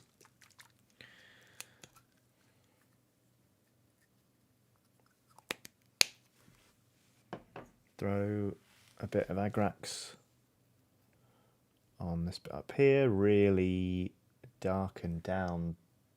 Yes. Really try and enhance that sense of depth in the feathers. And then obviously we can lighten up some of the actual more sort of exposed bits of the feathers as we go. But for the most part, quite pleased how this is coming together all of a sudden. Dave Longin says, hey Johnny, what music are you listening to at the moment? What have I been listening to? The new Amigo the Devil album is outstanding. I really, really love it. So I've been listening to that a lot since it came out on Friday, and Listening to Richard Dawson, because I do that a lot. Frightened Rabbit, you know, just the usuals. Right, so there that is. It's 5 to 6 now. So what I'm going to do is I'm going to go on the BRB stream, and I'm going to try and get Monk in for the last 2 hours of the stream so we can have a natter about kit bashing, and I can do a bit more work on this Cursed City model. So yeah, sit tight, or don't sit tight. Go hydrate yourself. Go to the toilet if you need to. Grab some snacks. Tell your loved ones you love them, etc., etc. Do whatever you like. We're going to be back in 10. So 5 past 6. Hopefully with a monk, but possibly not with a monk. I'll let you know. So yeah, see you then.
Hello. Right, so Hydration. hello, Monk. Welcome back, Hello, everybody. mate. I'm not visible right now, and I know that. Don't worry about it, everybody. I just need to fix a thing. Because OBS is a bastard sometimes.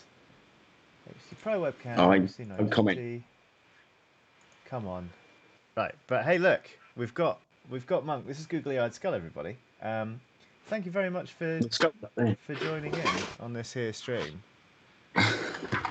That's the actual Oh googly eyed Jesus, skull. it's massive. Yeah, it gets bigger the closer I put it to the camera as well. Weird that, isn't it? That's really annoying. So hang on one Yeah, sec. it's alarmingly large. Yeah, I don't know. give me But just a few seconds. I think we're going to lose you on audio for a sec, but it is necessary. One sec. Oh Christ, where am I? Where's my face?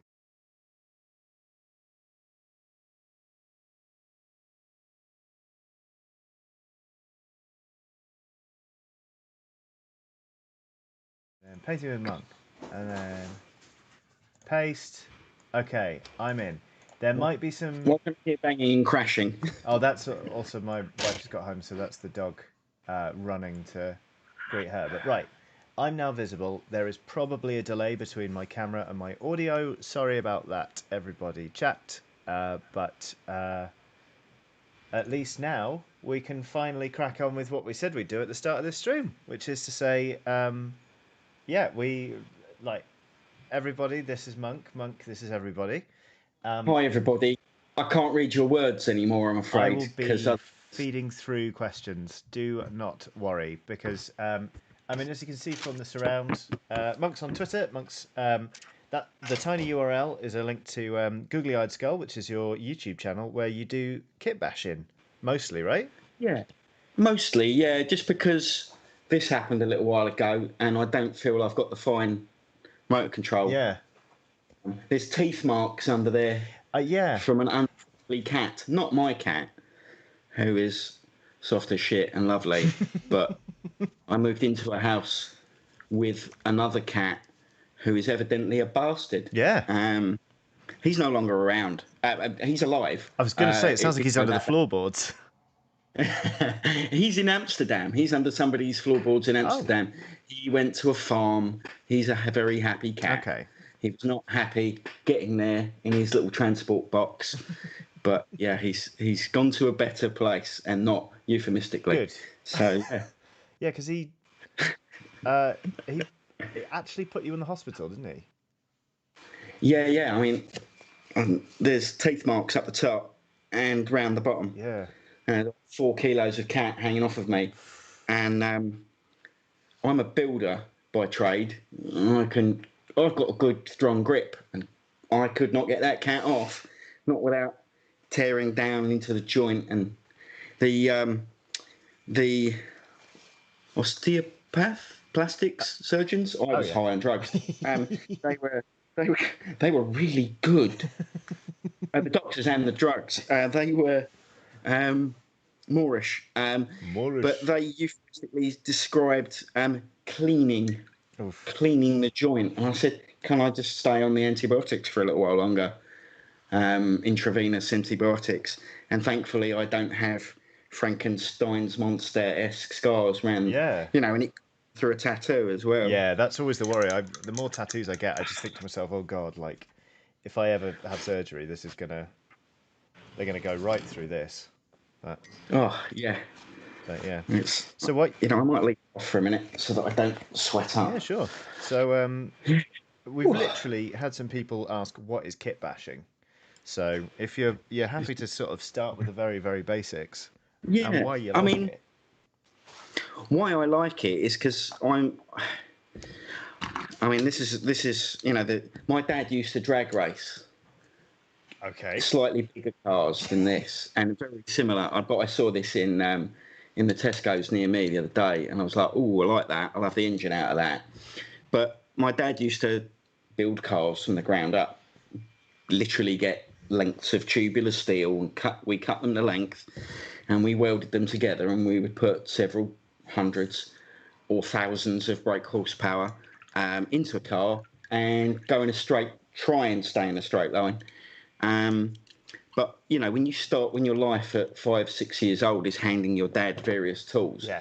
and some of your formative vocabulary is spanner. You kind of naturally gravitate towards making things. And my mum was an infant primary school teacher, so we saved up all the cardboard tubes and all the silver foil and all of these things and took them to school en masse. And I would go after my school to mum's school Yeah. until it was time to go home. And I would continue to make things out of cardboard in a very kind of, showing my age, Blue Peter style, cardboard tubes and plastic, Oh, whatnot. we were having a good So hog on I would, about time team earlier. I don't think you're showing your age there. yes, You're all right.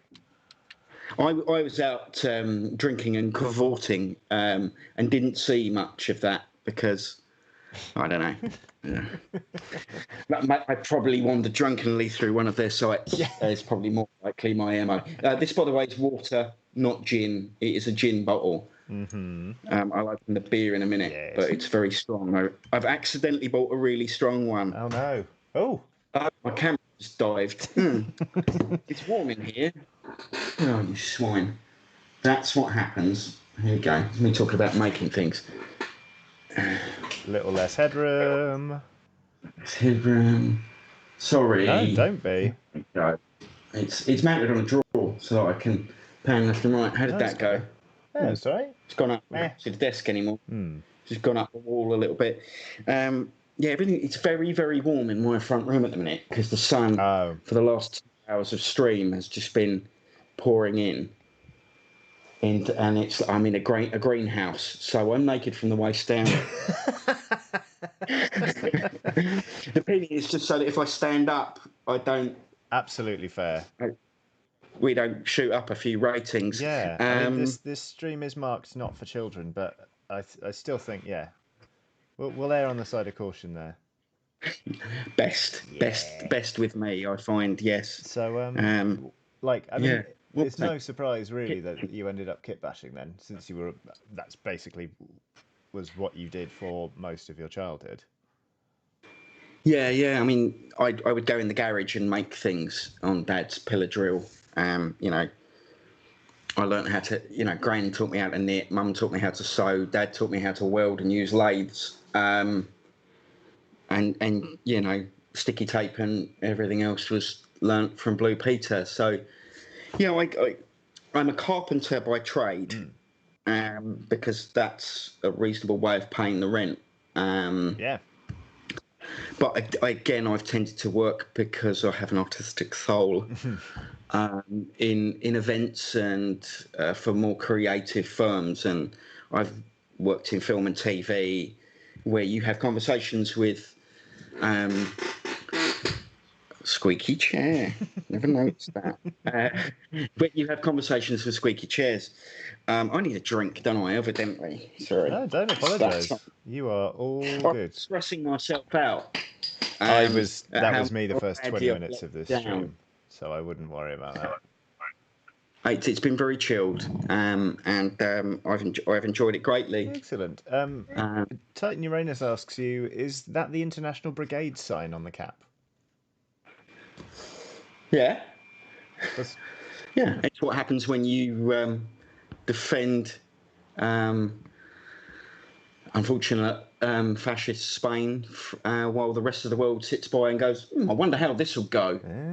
Yeah, people from all over, Orwell included, went over and fought in the international brigades so that, the bad guys don't win. That's Yeah, nice.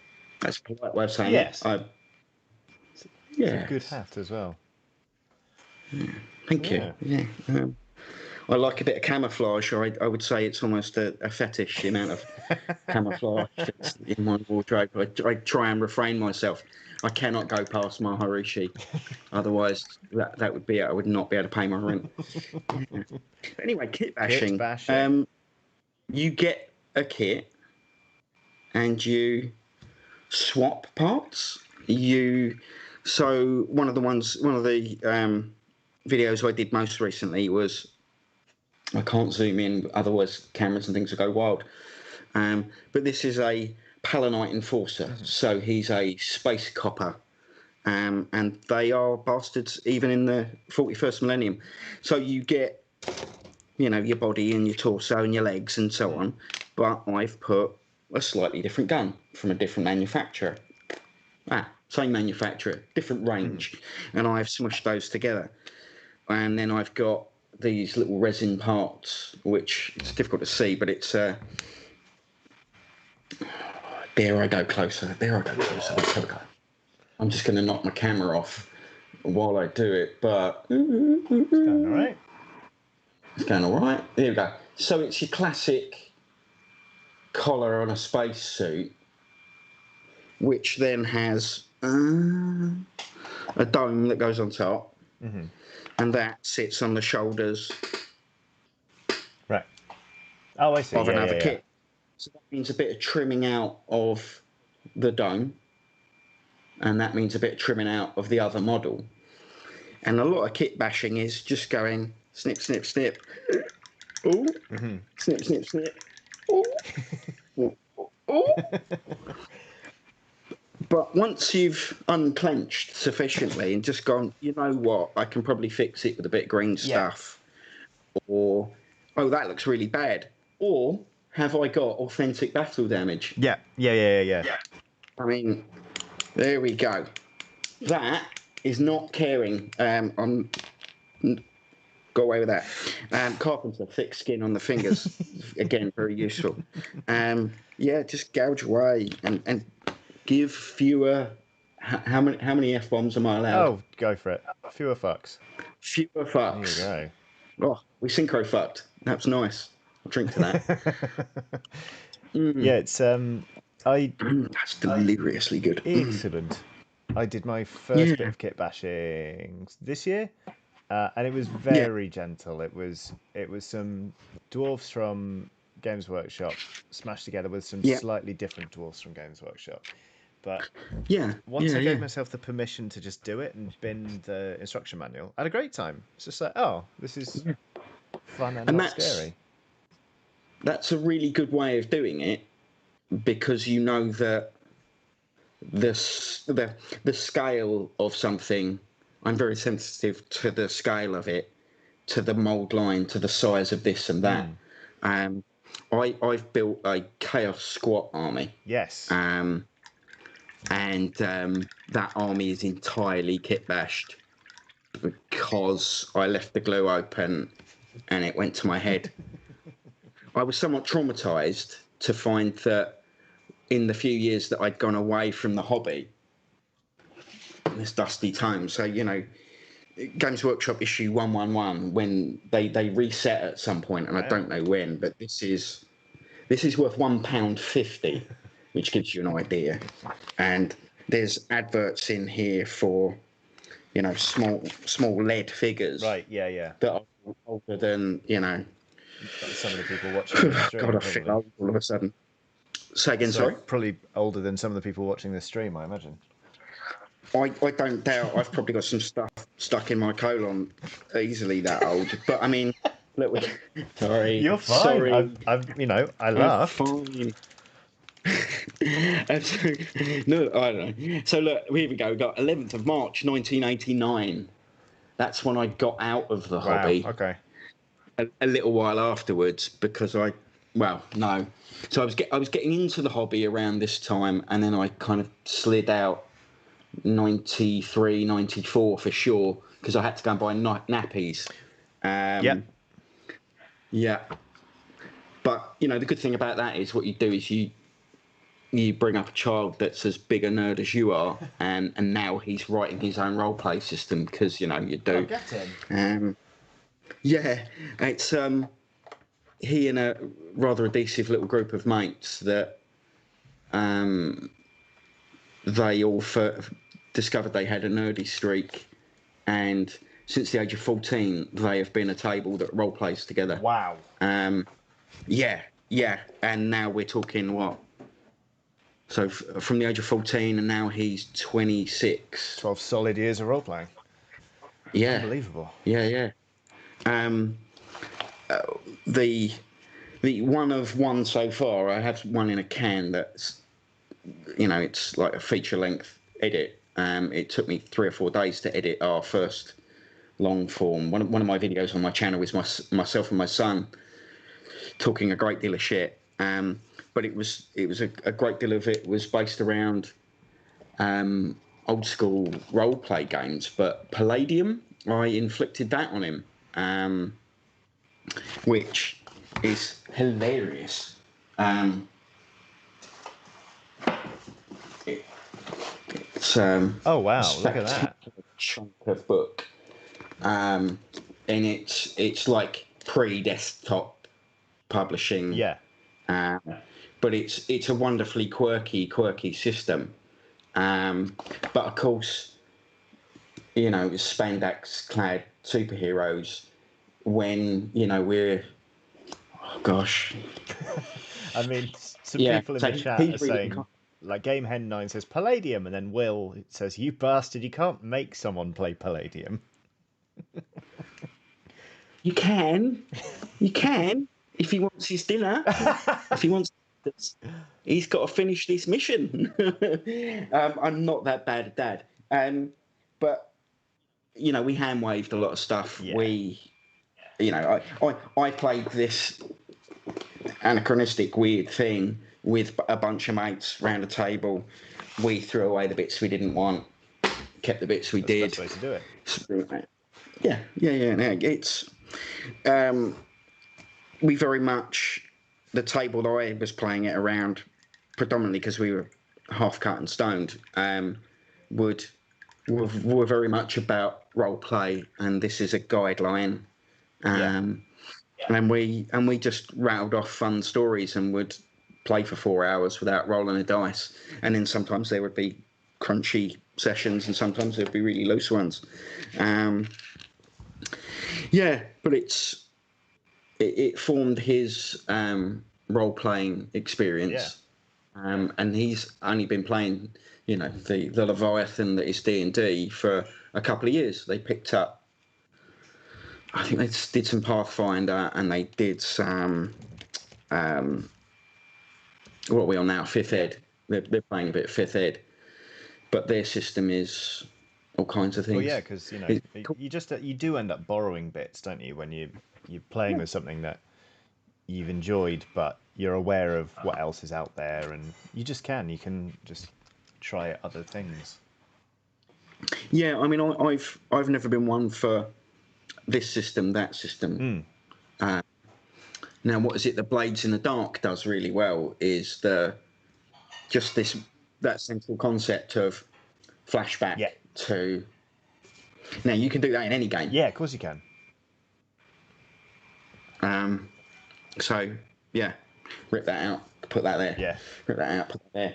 So essentially, my boy with his little group of mates over lockdown, I've had conversations with him, and how's that going, and how's that going, and how's that going, and they've called it Land of the Freak.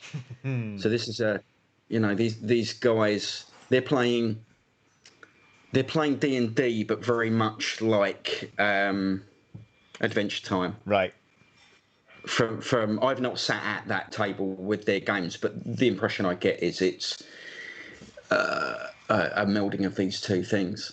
and essentially they're kind of like all the little notes and post-its they've stuck in this tome and the other books that go with it. If anybody knows anything about it, there's Heroes Unlimited, there's Ninjas and Super Spies, Mutant Underground, so you can play Teenage Mutant Ninja Turtles. They licensed that game through the Palladium system, and then the other big thing that they did was Rifts, which was much more sci-fi, bigger, like colossal space lasers and structural damage capacities into the thousands. It's just the idea, almost like a las pistol shooting at a Titan. That idea of scale, completely different games. Yeah, so they just basically started pulling all these little notes they had out of this role play book and went, right, that's a role play system. Yeah. I mean, why not? I mean, a lot of games borrow from others, and it works, frankly, really well. So I can't. Yeah. Nobody's doing this in a vacuum. Yeah, exactly. If you're not looking out the window, you'll never know how to paint a tree for a starter. Yeah. Oh, look, a seagull. There's no seagulls here. There's no seagulls. Stop saying seagull. Seagull. There's no such thing as a seagull. It's just a gull. I'm really. Yeah. It's not a thing. They don't. It's just, you see more of them. Inland, yeah. The seaside. Oh, yeah. Beside the sea. Plenty of the bastards in Camden. Yeah. They're everywhere over there. Yeah. I'm surprised there's an awful lot of crows around my way. I don't know if that's just ominous. Like Leytonstone, many a crow by the ponds. Yeah. It's weird, isn't it, when they just suddenly gather? It's because they're so noisy and so like present. You really, you know when there's a shitload of crows about. I have to say. Yeah. Yeah. So what was the chat saying? Because I feel like I owe them a blast of what is kitbashing. Yeah. Well, if you've got any questions for Monk, the chat has actually slowed right down because I think they just sort of shut up and listened. That makes it sound like I think they don't normally do that. Right. Ian Carter says Wanstead Park is full of the ominous bastards. Yeah. That's not far from me. That's a bit. You won't stalk me, will you? You can stalk me. Go on. No, Come on. Don't ever say that. Leave him alone, you bastards. No, it's like live action role play. That's all it is. And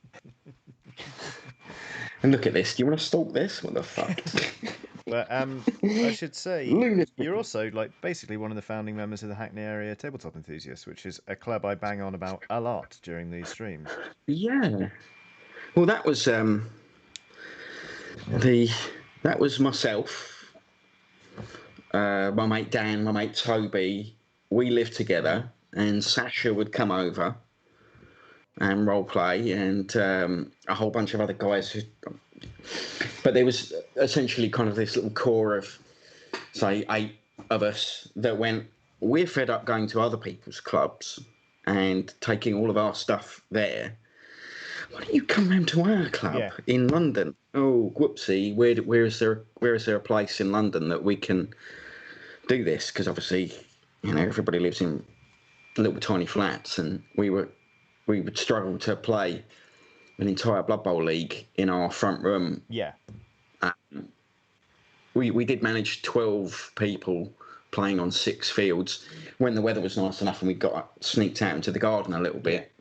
And you could put tape boards down across the backs of the sofa and armchairs and get a couple of boards. Yeah, so we were doing all that, and we had a right good go. We were continually going to Warhammer World for events. We were going to friends' clubs out in Reading, the Spiky Club. What a great name!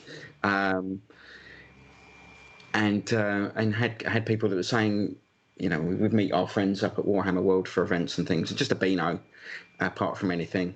And then we kind of we decided we'd give it a go. Yeah. And at the time, Toby was working for the Royal Opera House and had access to loads and loads of materials. So that was like the boards that we used at the club initially, covered in leftover crap from set builds. So if you've got a massive set build for the Royal Opera House and you put these boards down to protect your floor, the stuff that spills onto it, you drag that out, and you've got a lunar surface. And we cut that in half and put some hinges on it, and we had these monstrously heavy boards, but good God, did they look beautiful. Yeah. And then, you know, we slowly, from that initial burst of a dozen tables that we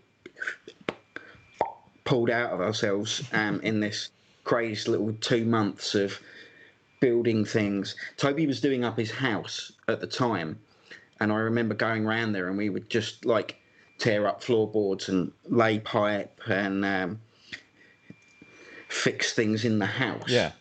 And we would quickly throw the floorboards back down and then do some terrain building for a couple of hours, and I'll go, ta-da, mate, and go home and come back the next day in my building gear, and we'd hang a few doors and do a few bits and bobs, and then the beers come out and the terrain build goes, and, you know, these polystyrene leftovers and things would turn into, you know, he, like myself, was a fabricator and a man that would make things for a living. Yeah.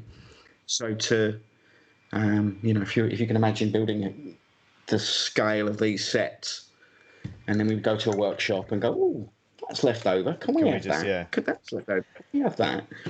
And we would load stuff into cars and vans, and the club sort of grew from was there. Very quickly able to, you know, get lots and lots of terrain. I mean, it's not short on that. Sort of when I go down to Bethnal Green Working Men's Club, I mean, I've obviously not been in a while for various COVID reasons, but yeah, it's certainly not short on terrain. It's a lovely space. If anyone's ever down there, yeah. It's Bethnal Green Working Men's Club.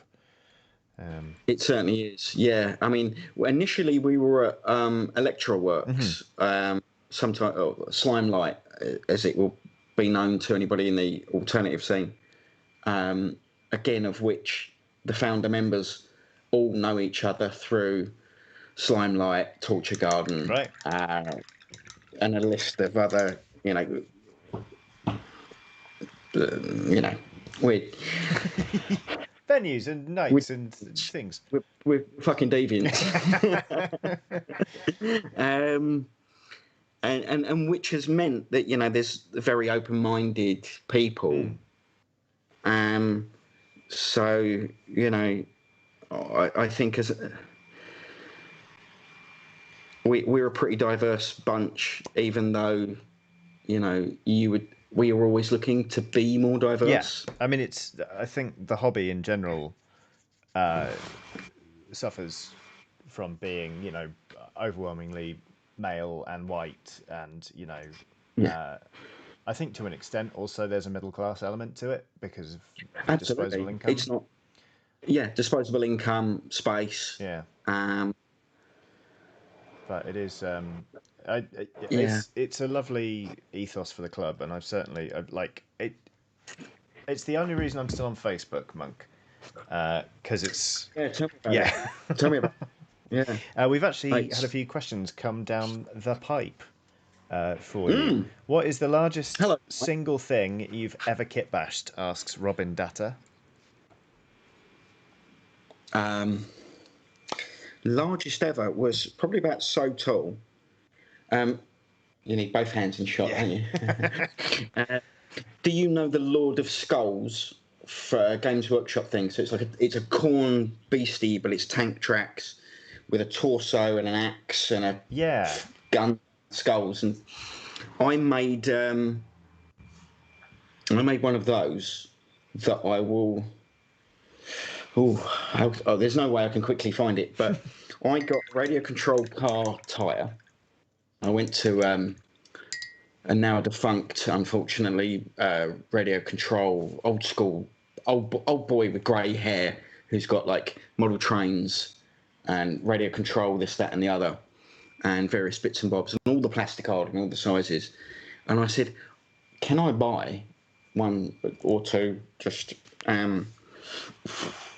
Excuse me, that beer. It's very tasty, but it does. I got hold of. He just pulled out from under the desk. What, like this? A big chunky tyre from a monster truck thing of some kind, and that sat like that. And then out of plasticard and a storm talon, which again is a Space Marine flyer. I will use lots of Games Workshop words, I'm afraid. Sorry. You're doing a great job of explaining them, to be honest with you, so I wouldn't worry too much. I'm a bit of a fanboy. So this thing is a Space Marine flyer.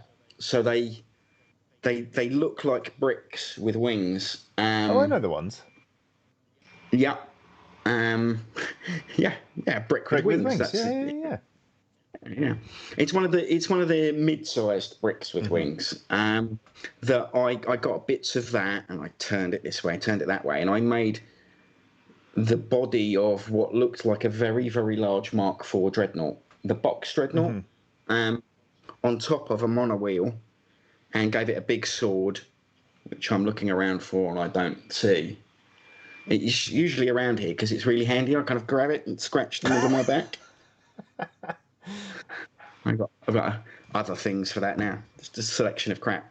The only thing with kit bashing is you just have this rolling pile of bits everywhere. It's something I've discovered because I've the viewers know this, and I've bent your ear about it. 10 at 28 has got me more into kit bashing.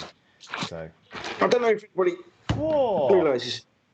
Yeah, that is one of my bits boxes. Jesus. Oh, that's the Hate Club logo. This thing? And that is. This thing? That's just the Hate Club logo. Oh, this is the logo. Yeah. This is one of my favourite bits of work ever, though, was accidentally drawing this logo, because that's what it used to look like. And then we needed some dice, so I put the logo on the dice, and I drew it up in SketchUp or something like that, again, which I use for carpentry and building purposes. And I put, a little previs while I'm learning this bit of software, and I was like, oh, that's nice. Hang on a minute, that's the logo. Yeah. Is the dice on the... Yeah. I like it. Yeah. I've got a cloth patch of it on my denim jacket. Yes. You would know. You sold it to me, and you saw it the last time we went walking my dog. I did, yeah. Did I not give it you? No, what? I insisted on paying you £3 for it. I mean, it was £3. Felt like I could stretch to that. Thank you. Do you know those came about because I wanted a patch, so I had to get 300 made. Yeah. So I got 300. Yeah, they don't like making things in small batches, do myself. They don't like making things in small batches, a lot of those companies. No, it's setup costs. That again is it's always the way, isn't it? You know, you want.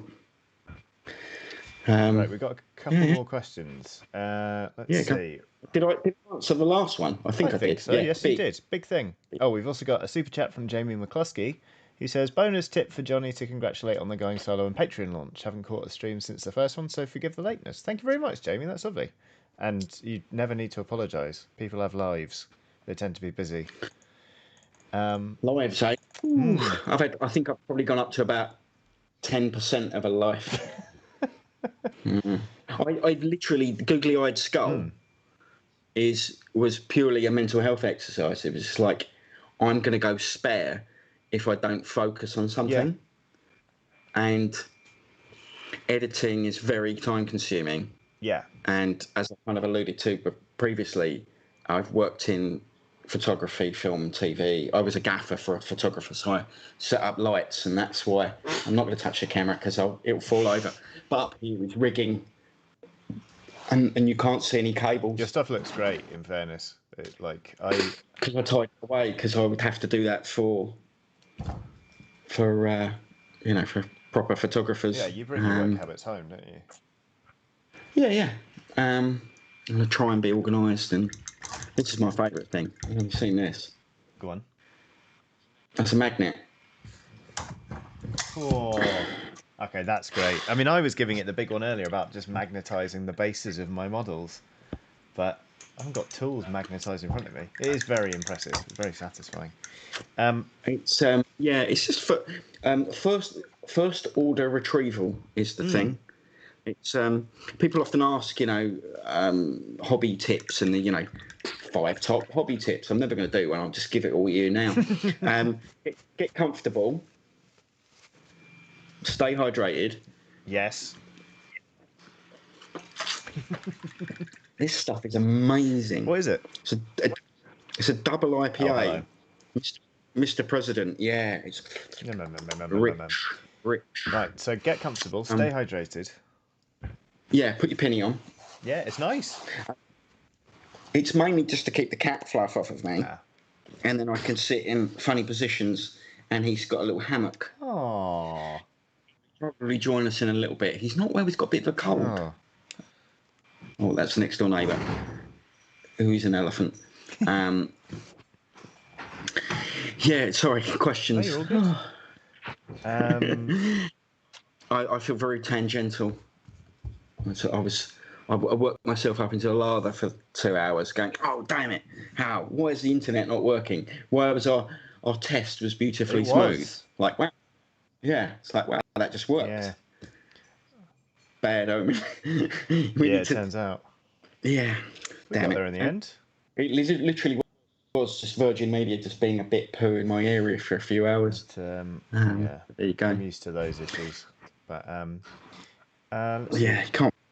What other questions have we got? I saw one from Ronnie, who says, so a question about kit bashing. How do you incorporate the models into games? Or are the models not for gaming and they're just for fun?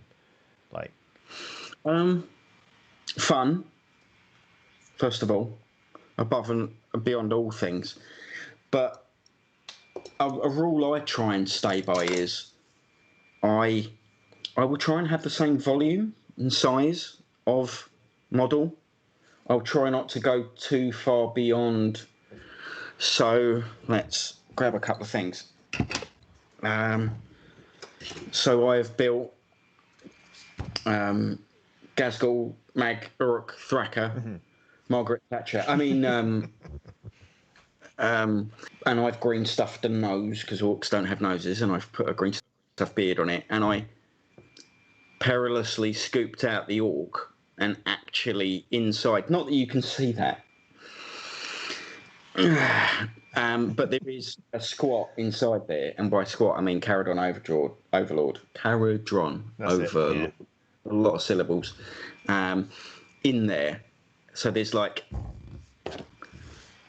little dwarf leg there, and it'll be more if I ever paint it, but I'm too busy building the next insane thing. Yes. And then, that's a battle cannon and some plastic card and this thing here that looks like a Picatinny rail. And most of it's legit, but then some of it is just like a subtle twist on a thing to make it something else. So my Chaos Squat army is using the Orc Codex. So most things, so a Lord on a bike, not a Lord on a bike, sorry, Chaos Lord. So a war boss on bike is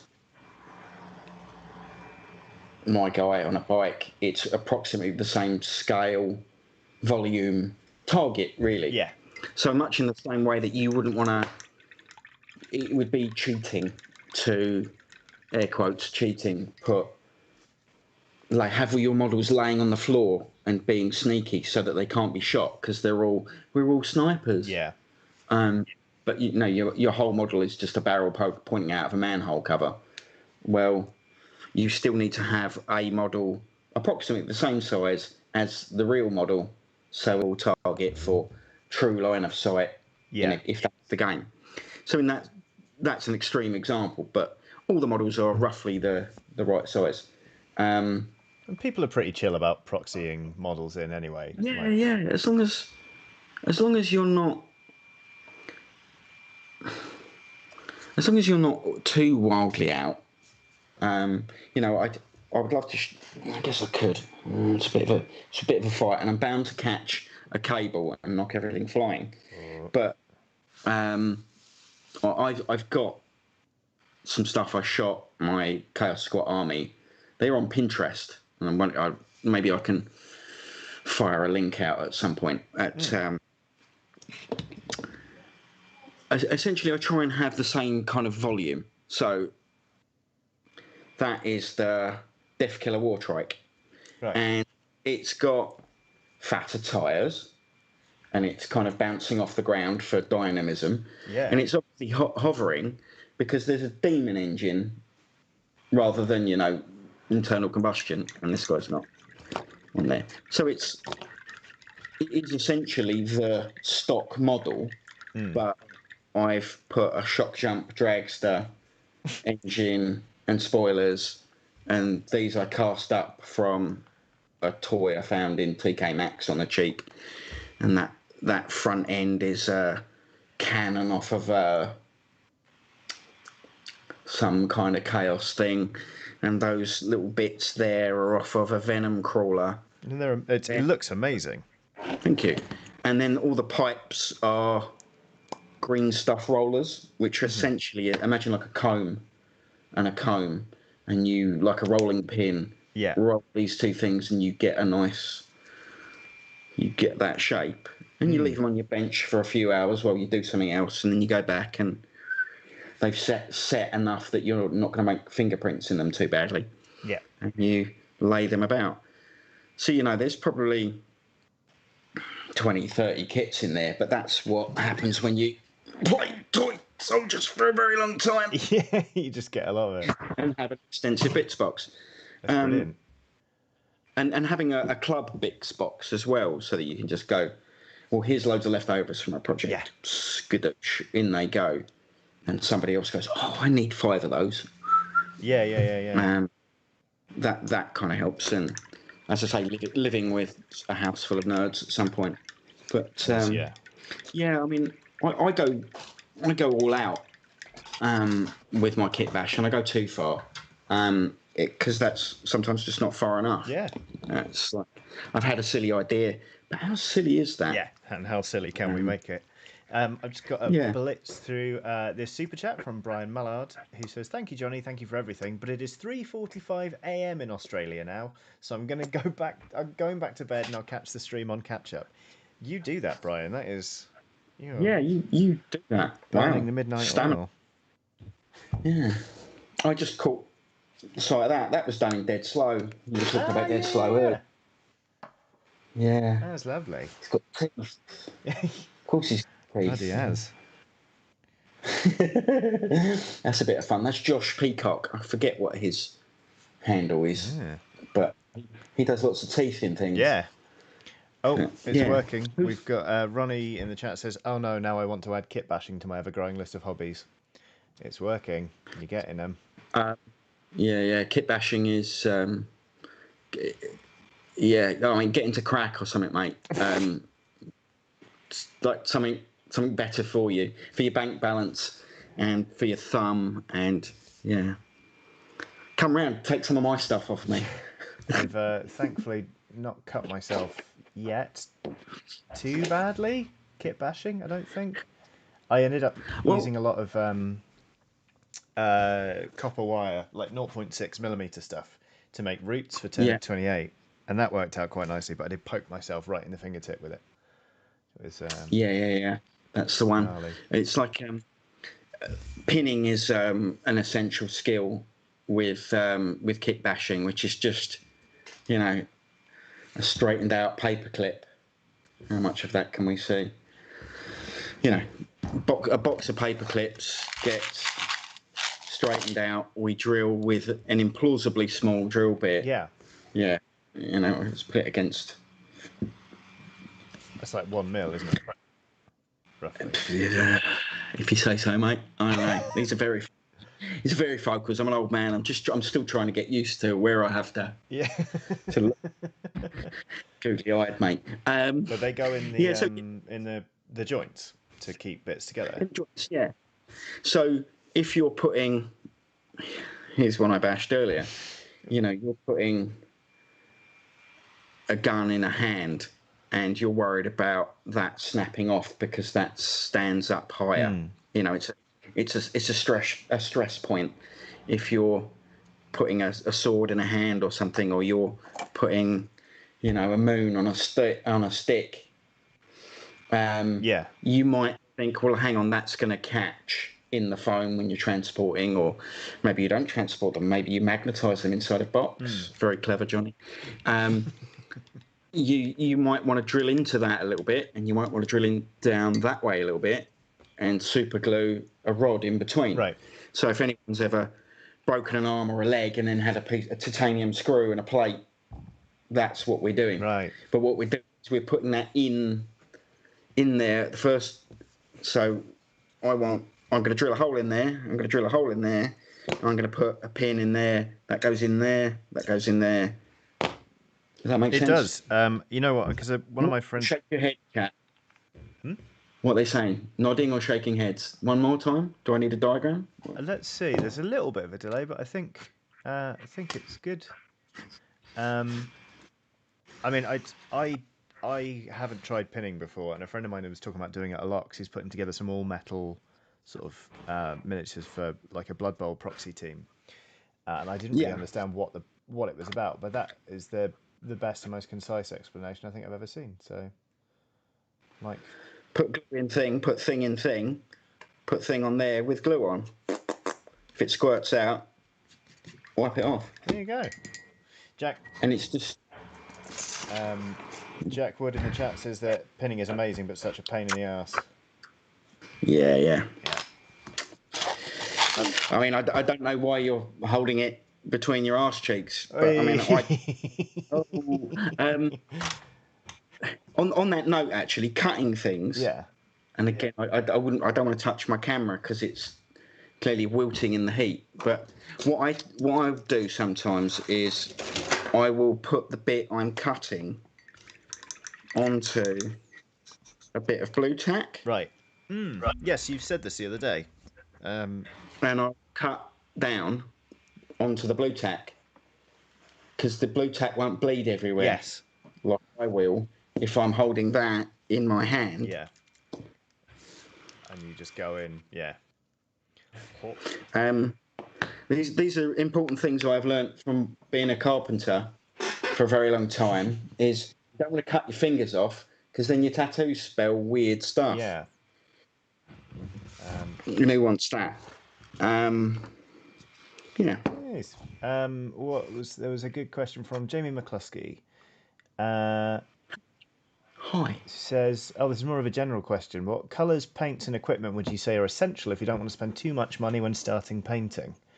I reckon shades are the best bit because the thing is, a lot of the time when you're painting a model, they'll be like, "Oh, you'll need this red, this red, this red, this red to really build it up." Whereas I think if you have one red and a good shade, which you can darken it down with, and some white, you can get so many different tones out of that one colour. And it saves a buttload of money. I really wish I'd known that when I started. There's an awful lot of people, and the hobby as a whole is steered by what Games Workshop do because they're huge. Now, what they do is they've got a system for painting toy soldiers, and that is this colour with this colour on top, a little bit less and a little bit less, and you go up and up and up, and you go through their range of colours. Or you go back to school and you pick a red, a yellow, and a blue. And that's, there's a guy that I follow on YouTube with a fabulously thick Italian accent. I'm listening. Marco Frasini, I want to say. Mm-hmm. And what that man doesn't know about painting can't be taught. This guy is like, he looks like a young Da Vinci, and he paints like it and all. And one of the things that he does is he'll paint in the Games Workshop-y method to a degree, but he's steeped in colour theory. Right. And just It sounds massive, and it can be very confusing, and you can study it for years, or you can just know the basics, and it will propel your painting forward. Right. Mixing basic colours. So I would say to our friend here, look for a miniatures painting set. I think there's one called Chimera. Now it's quite expensive, but if you can learn to paint with fundamentals, you will be the best painter you could ever be just by mixing those things. Right. There's books out there that can teach you so much. Go to the library, have a look online, have a look at just pushing contrast. Try not to get stuck in how Games Workshop have done it, and that you have to go this color, that color, this color, that color. Try and look at it as a color rather than a color by a name, and just go, well, I've got a red and I've got a yellow, and I mix those together, I get an orange. Now, do I want that to be a cold or colder orange? I'll put a bit of white in it. Do I want it to still be lighter but not too cold? I'll put a lighter yellow into it. It's one of those things I could talk about for hours, but I would say look at some of the non-Games Workshop paints. Everyone should experiment with other paints, because painting and how you touch those little bristles onto a model, I can say to somebody, paint like this, and they will paint fundamentally differently. Yeah. Because they have got different hands that have done different things for as long as they've been alive, and muscle control and the feedback through those nerves and the neurons into a big squishy thing. So it's all entirely different and subjective. Do more. Yeah. I mean, that's the comforting thing, really. And I think that is the lesson that I failed to learn when I started in the hobby, is that you don't need to spend more money to get more colours on your miniature, and you don't need to spend more money to get started. It's knowing more that's the really useful thing. Yeah. Knowing how to fix mistakes. Yeah. Is the most important thing. There are little tricks that, I think I might have said to you before, but it's, how many times have you heard somebody say, the paint, it goes on there, and where you lift the brush, that is where all the paint is. There's more there than there was there. Yeah, I've heard that said 3 times, and it's only because I've heard you say it 3 times. Okay. Right. Personally. Yeah. But it is But it's one of those things that now you do that. It's very obvious with a shade or a contrast paint or a wash or something like that. That you've got an amount of pigment on there and not up to the ferrule, because that is true. That will wreck your brush. And what all that's doing, by the way, is just because it gets into the ferrule and the glue in there softens up, and the bristles spray. And that is why my brushes hang that way. I'm going to have to get a magnet. And you've seen this 1,000 times. Yeah. This is a brush, isn't it? This is a cartoon drawing of a brush. Yeah. And it hangs like that. Right. And this is an amazingly cheap shit brush that I use for basing and terrain and sweeping the crap off of the desk onto my penny and then into the bin, if the cat hasn't wandered off with it. But this is how brushes should sit and dry. Yeah.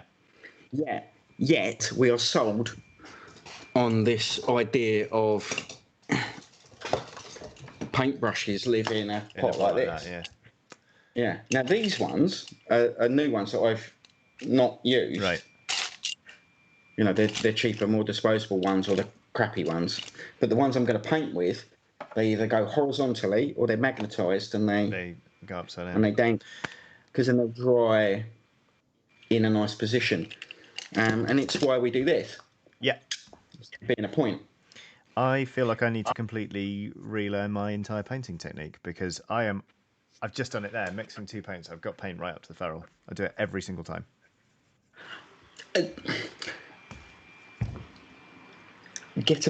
What you're probably doing that. Do you find? Again, this is one of those things that you don't get when you watch a YouTube video on painting. Is feedback, immediate feedback. So if I'm painting something of a size, Yeah. I'm going to put paint up to so on the brush, halfway. This shape here, by the way, where it's got this, it's called the belly. Yeah. This is my beer belly. You've got a beer belly. I certainly There's do. a belly. That belly there is what's holding the paint. If you're going further than that, then like I say, we're getting into the ferrule and we're going to soften our glue over time. Yeah. Let's say not an eon and not within a painting session, but somewhere in between. So you're going to put your paint up to about so. Yeah.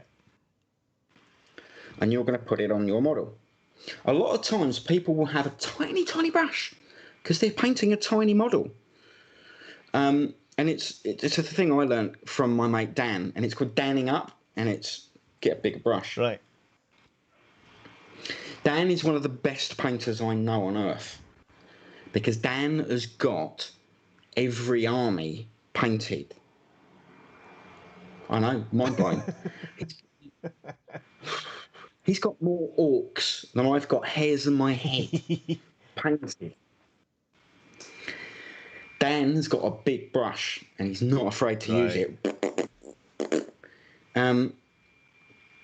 You put that paint on.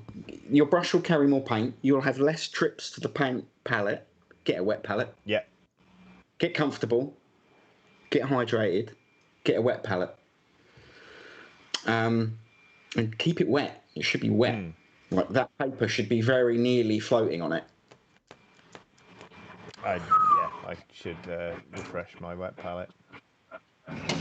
What are you using? You got a plastic. It is a takeaway lid with Nice. with greaseproof paper and kitchen towel.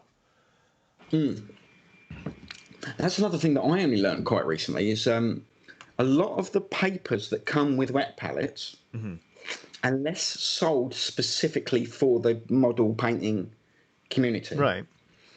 the papers in them are I'm trying to think which way around it is. They're not the right paper. Artists what paint on canvases are using a heavy body acrylic, which will have larger pigments, not perceptible by the human eye. You couldn't feel it between your fingertips. Yeah. But they've got larger pigment, and some of our model paints will have, from different ranges. So we'll have larger and smaller, and it's one of the reasons why I say try lots of paints. Yeah. Because you might find that P3 or model colour or golden or this paint pot's probably older than you, Johnny. Look at that. You ever seen a Games Workshop paint that's octagonal? Yes, I have. So, but from my early childhood. So. Well, I'm an old man and I can't remember my childhood. And Vallejo makes some amazing paints, and Vallejo metallics are spectacular. Yeah. And Games Workshop do have some great paints in their range, and their technical paints are astounding. But go to Luke APS's channel and his video, and he'll show you how to make a bucket of Agrex Earthshades, right? Agrex Earthshade or XYZ colour for the same amount it'll cost you 3 pots of Games Workshop. Yeah. Because volume. Because you want a patch for your jacket, so you buy 300 of them. So you mentioned Chimera paints. Is that Chimera with a K? Yes. Okay. I believe so. I'm sure he's already found it on Google, to be perfectly honest with you, but I thought I would double check. People are really enjoying these tips. P.S. Ronnie says, just got to say, it's Such a pleasure listening to Googlyeyedskull talking. He's so engaging and has such a good vibe. Oh, Bobby Mortimer is in Thanks. the chat. It says, "Hey Johnny, a monk," with a heart emoji. Bobby also says that Dan's orcs are both fabulous and numerous. Oh, That's hi true. Bobby. How you doing, love? You all right? Yeah, Dan is painting his pirate orcs on his narrow boat Oh yeah, you were saying. as we speak. He's made a most genius thing. He's put wings on a squig, so he's got a parrot squig.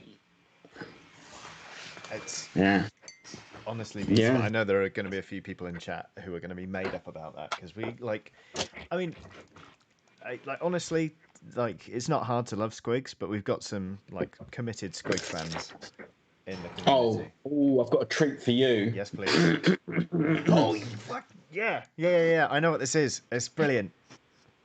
Everybody, shut up. Everyone, shut. Ronnie, watch this. Right. Ronnie.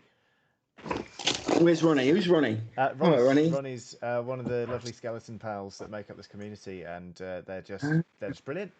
Lovely person. Oh, top tip. If you want not to drink paint water, everybody will do it. It happens. Put your beverage in something that doesn't look like a cup you would drink from. So, beer. I'm having a beer this evening because I'm having a chat with my mate Johnny and chat. But have a nice cup, not necessarily from the East London Stripper Collective. But not necessarily not from the East London Stripper Collective. The East London Stripper Collective share a venue with the Hackney area tabletop enthusiasts. Ah. Each other. Yeah. How could I not? But I got this on Etsy, and it's, I don't know if you can see that, but that's rough. Yeah. You can hear it. Yeah. Yeah. I'm not going to drink out of that because that looks like Nurgle himself may have topped it up. Although I'm not gonna lie, I do espouse drinking the paint water quite a lot. Yeah. I mean, it's not bad for you. Yeah, exactly. Not bad. Yeah. Doesn't taste Not great. like Flint, Michigan terrible. or anything. Right, exactly. Yeah. So what we got? Oh, let's start with the big one, just because it's there. Yes, please. So, the big one. Whip out the big one. So work in progress, because I never paint anything. But if you get a colossal squig, does that focus? You'll have to tell me, Johnny. Yeah, that's good. So that's a colossal squig from Forge World, but I cut the legs off. Because I don't want gits, I want deep gits. Not your wet elves. Yeah. I mean, I love going to workshop. I met Jez Goodwin, and I only drank with him for 4 hours. He's old man, he had to go home. And I cut the legs off. Yeah. They don't know. They got some real shit. They know what they're doing. But sometimes they just go wet elves when what they meant was deep gits. Yeah. So it is getting the reaction you would expect. Ronnie has said, "Oh my god." Will says, "Fuck, I love deep gits." Aquasquig says Robin Data, all in caps. I mean, they're amazing conversions. That's a angler. Oh. Because that's your manglers that do the old. They work. Shit, that's beautiful. No, it's not that good. So that's a bit of wire. Yeah. Green stuff, super glue and tissue. That's amazing. Just tissue, bog roll. Just wrap it on. It's just wrap it on. You want it to look like it's wet. Put something that's wet on it, and the tissue, it will smoke, and you'll go blind, and you'll cry, and you'll wish you hadn't. Yeah. There's something in the tissue, I don't know, that kicks off the super glue, and it really, you get fumes off of it. I've done that myself. It hurts. It's horrible. The summer months with the windows open. There's a whole bunch. Oh, because there's Zarbag's Gits. Yeah. Zarbag's Gits. Mm-hmm. I think they're a thing. So I got them, but I needed them to be on little rafts. That's amazing. So that they can float about, and they're again, you can see the colours of plastic. They're out there, and then there's this guy. He's on some kind of Where am I at? It's tricky to. They're on my Instagram, which is Googlyeyedskull, because Okay, I'm going to type that in chat. Googly wound-eyed widget skull. Got yeah, it. because I make the wound Yes, you widget. do. Um, Mine. There's somewhere. yeah, hang on, and then what else we got? Oh, I think, but it's like you got the loom boss and a giant Yeah. squig, and they just make amazing little shark Yeah. things. It's. I mean, that's in many ways what I think makes kit bashing so exciting. It's that it is recognisably something.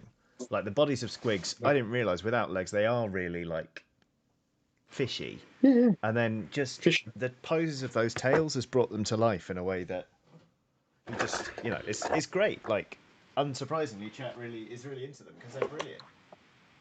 The only thing is, you have to make a lot of them. Yes. Oh god. Yeah. But they're not wet elves, so. Not wet elves. I mean, elves are pretty wet in the first place, but I mean, you can deliberately run them under a tap. Oh, Yeah. here we go. So, Ronnie is a font of knowledge and has said science fact. What happens when? Oh Jesus. yeah. What happens when Don't listen to these. cyanoacrylate, which is a monomer, touches tissue? Is it starts a polymerization reaction, which is very exothermic, so it produces lots of heat. That's what I said. Yeah. I have done that to myself. I put super glue on string and nearly burned myself. Yeah. Exothermic. I love an exothermic reaction.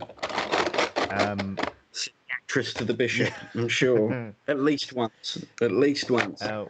Yeah, so that was an idea that I had, and I unfortunately have had to move house since, and moving house and moving studio, and as I say, moving a lifetime's worth of stuff, and then a lifetime's worth of carpentry stuff, and all those other things has kind of somewhat slowed hobby progress. It's going to get in the way, isn't it? Yeah, and the other thing I kind of,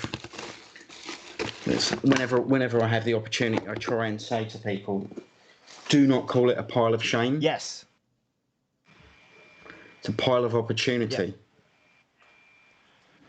Yeah. Don't make me show you my bit. There's so much opportunity in there. I mean, seriously. Who wants to have a look at my bits? I'm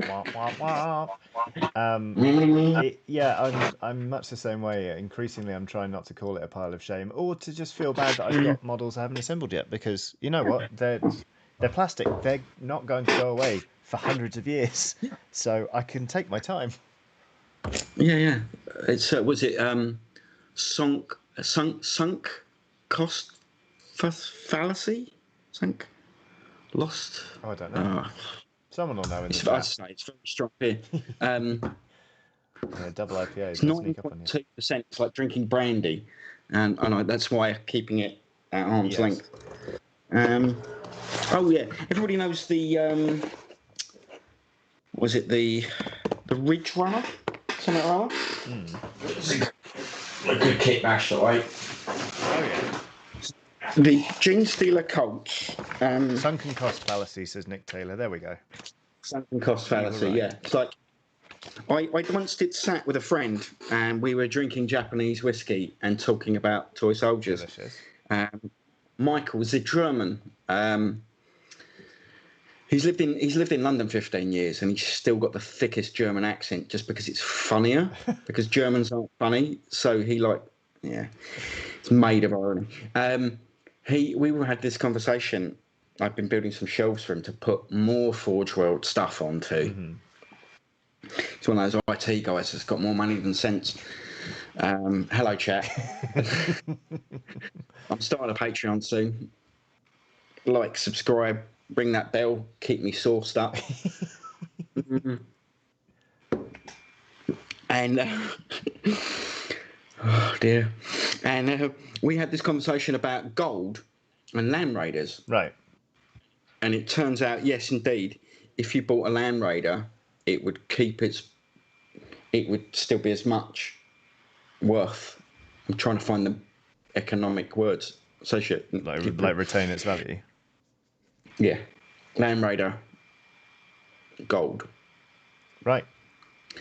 Yeah. Local Games Workshop does not get burgled as often as Fort Knox. You don't get Die Hard movies about people breaking into Games Workshop. True enough. Yeah. So the Gene Stealer Colts, they've got that little buggy thing. It's beautiful. It's a beautiful little thing. But, I don't call them, I suppose, there's your thing. But what kitbashing will let you do is rip your wheels off, turn it into the 18 van.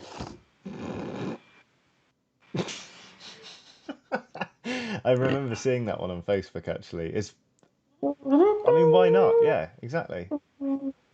Because I had an inquisitorial retinue, 4 guys. You can guess where that's going, can't you? Yeah. Ogren, chains, big gun. Mad guy with a plasma pistol.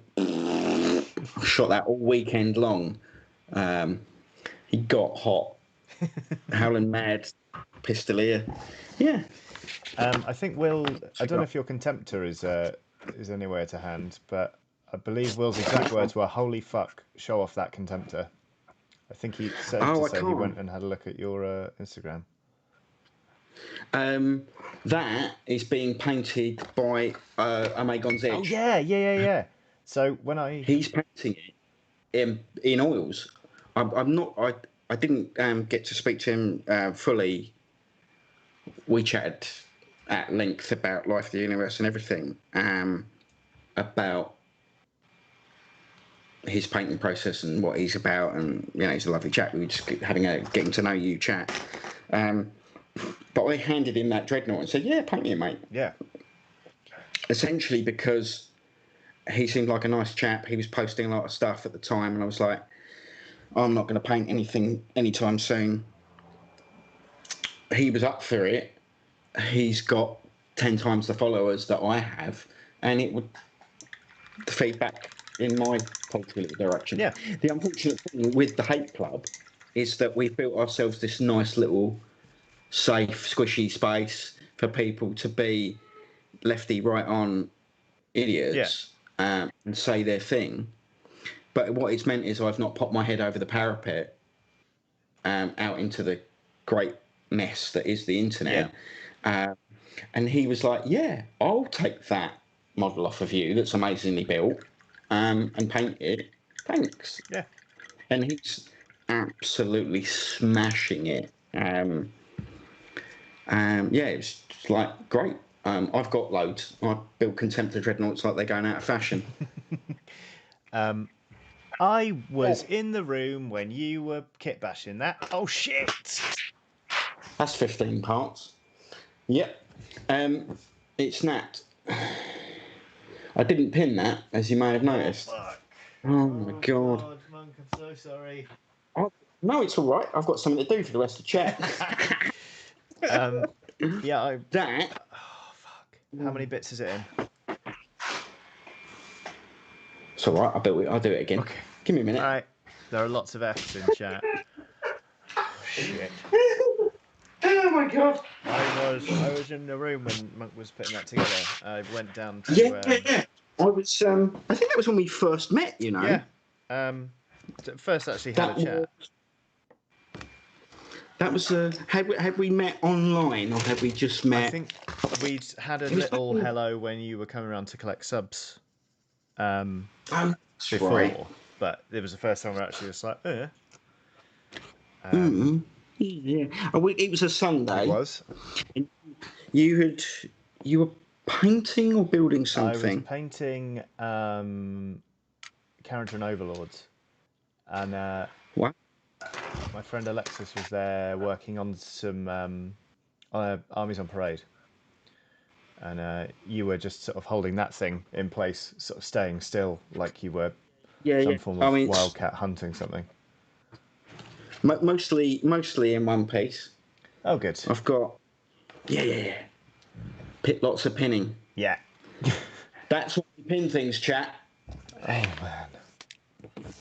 Oh, but it's such a great pose. It properly looks like he's like flying across the room. There are pictures on the internet. It happened. It's fine. Good. Why did I say that? What a plum. Oh, I found a bottle cap. Ooh. I forgot to get a beer in today. Although, to be fair, I did tell myself I shouldn't drink because on the weekend I was introduced to the Bucky Bomb, which is What's he now? it. Oh, Buckfast. Well, it's a shot of Buckfast dropped into a glass of Iron Brew Sour. It was quite dangerous, turns out. Yeah, I used to go with a Scottish girl. Yeah, no. We put that bottle of Buckfast really high up in the kitchen, pushed towards the back. Yep. You know, that really sticky bit. Yeah. Yeah. You know how you were rummaging around under the table earlier on? Yeah. Give us a minute. I'm going to see if I can find the other arm. Okay. Ask me questions. I'll answer them from down here. All righty. Well, do my best work on these. Will says, I'll tell you something about Buckfast and what it does for you. It gets you fucked fast. Indeed. Brewed by so monks. sweet, by so punks. nourish. It's bloody dangerous, though. The caffeine content alone is... Caffeine? It's got caffeine in it. Heavily caffeinated Buckfast. How did I not know that? I know, but it's certainly part of its unique... Charm? Is that you? Presents? I don't know. I think I'm about ready to call this lady done. Because I don't want to do too much I more. can't see this lady. That's most frustrating. I can't see your progress. I'm sorry about that. It's, the vagaries of OBS wanting to accept a webcam. I'd have to turn it off in order to do that. I'm going to turn my phone on. Okay. Oh, look, there's our little faces. Oh, Yeah. that's weird. I've just seen me pick my phone up. So... just seen my phone. Oh, God, it's not focusing. Focus, you fuck. There we go. That's what it looks like. Yeah, it's doing that thing. I've got to turn my phone sideways. Oh, chat, you're right in the way. Chat, go away. Turn my phone sideways. Oh, chat, you're right we're in the getting way. feedback now. Turn my phone sideways. Here we go. We're getting feedback now. Oh, no. Oh, God. Look at this disaster. Well, I mean, chat, if you're wondering what it's like to just chug a bit of Buckfast, that's what it's like. It's like endless feedback. But yeah, I'm quite pleased with that. There's one hero down. One miniature down, 59 to go on Warhammer Curse. She looks quite a hero. You've got classic, if I'd have not, you've got heroic colours, haven't you? Yeah. I think you've very definitely got a paladin kind of palette there. Yeah, I'm quite pleased with it actually. The contrast paint did some heavy lifting, but I'm gonna leave the face because I need to admit to myself I can't bloody do faces. Snap the head off, put it on a pin. Yeah. Put it on your cork. And then do it that way.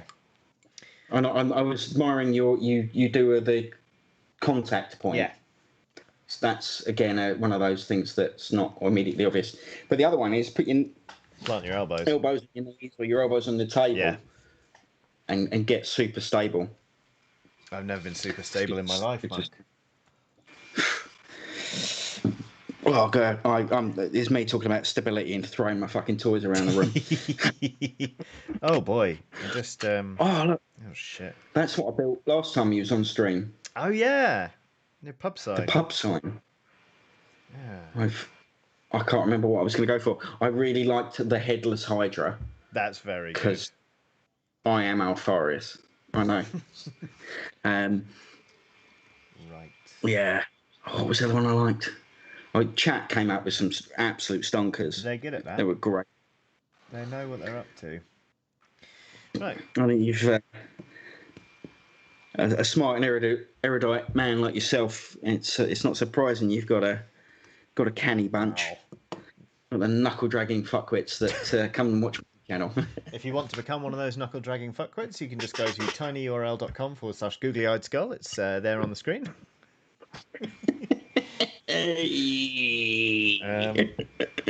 Thank you, sir. Thank you. Well, I mean, you've been in the hobby so much longer than me that I kind of I feel like I've learned a lot off you, and it's nice to get you on here and get you talking to this lot as well. So, yeah, it's nice. It's nice. We go for a little walk with your doggy and drag around half a tree and check life, the universe, and everything, and do it online as well. Yeah. I'm very surprised I haven't had any company today. Yeah. I mean, but your cat does. Your cat makes appearances on your channel, right? Whether I like it or not. Yeah. It's all about cats. He's I've got 2 cats, but you'll only ever see one. He got all the friendly because he was handled from a very early age by an ex-girlfriend's sister's somebody. Their child.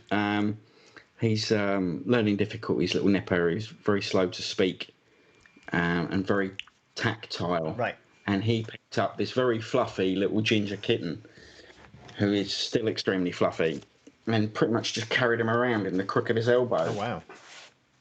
For his formative weeks. Whereas my other cat was stray and came in when I started putting food down for my cat. He came in with his mum, who was heavily pregnant, and I had cats coming out my ears. I finally whittled it down to 2. Mm-hmm. One who's super friendly and asleep on my bed with a bit of a cold, and the other one who has had the cold, got rid of it, and is just going to stay outside for another 6 months. He won't come back in the house. Oh, wow. Unless the weather gets really, really bad. He's damn near feral. Yeah. But he's a lovely Excuse me. Yeah, we took in a feral once who was in our garden, and my wife sort of spent ages feeding her and gaining her trust, and we wanted to get her spayed and then released, and then she turned up one day with a litter of kittens, and we thought, oh shit, because it was winter. Yeah. So we managed to catch the lot of them. We put them in our spare room, which was it was the board games room at the time, so I didn't play any board games for a whole month. But we got her spayed. We adopted out the kittens, so they're all doing great now. One lives with my in-laws. One lives with a friend of mine from school.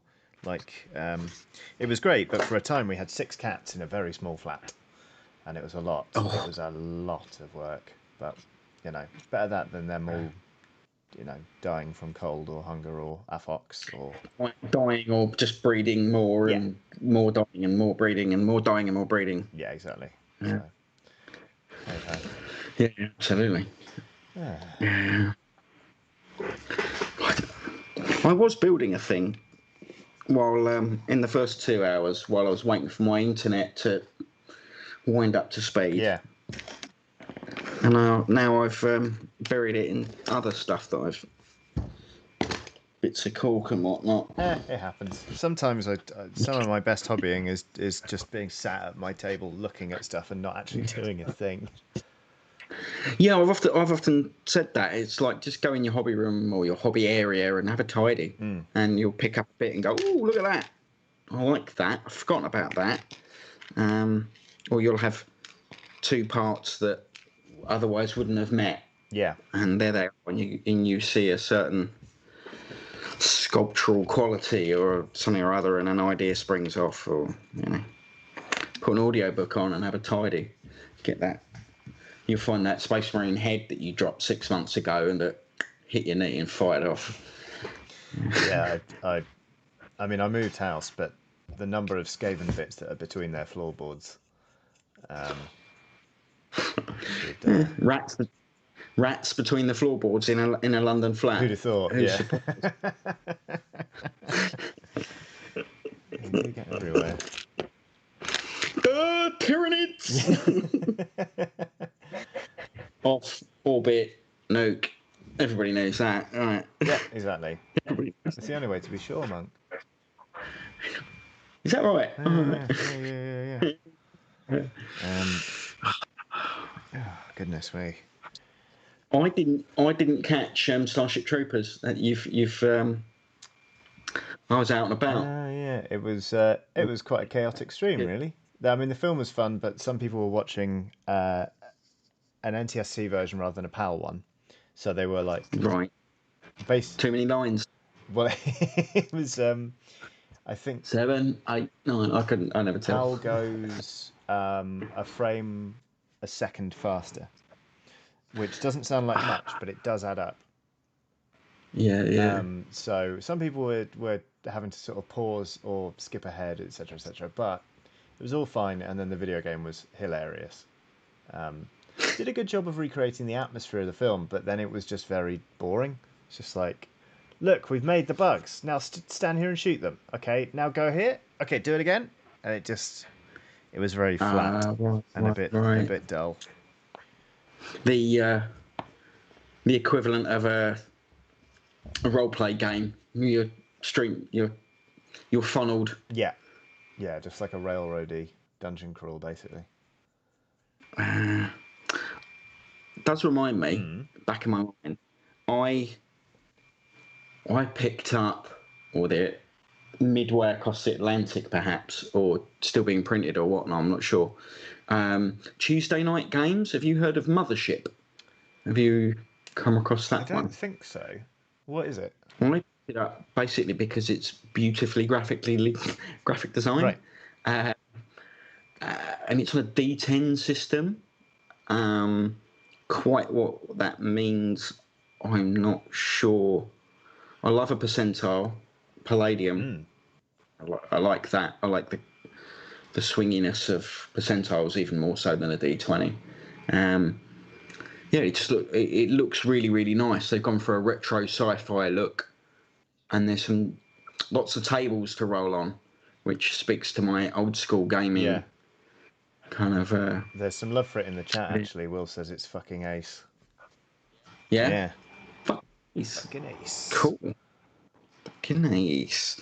I'll when I meet you over the ponds, we'll have a little.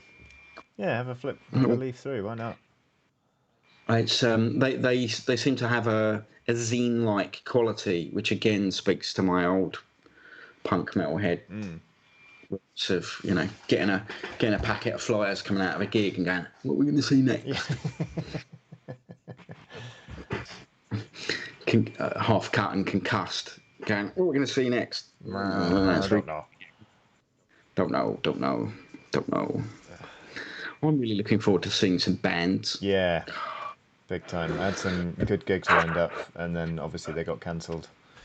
I was going to see AJJ twice in as many weeks, and I was very excited. And then all of a sudden, stay home. Don't go anywhere. Yeah. But hey ho. Feels like we're starting to get there. You've had your first jab, right? Yeah. Just by virtue of having a cat nearly bite my hand off.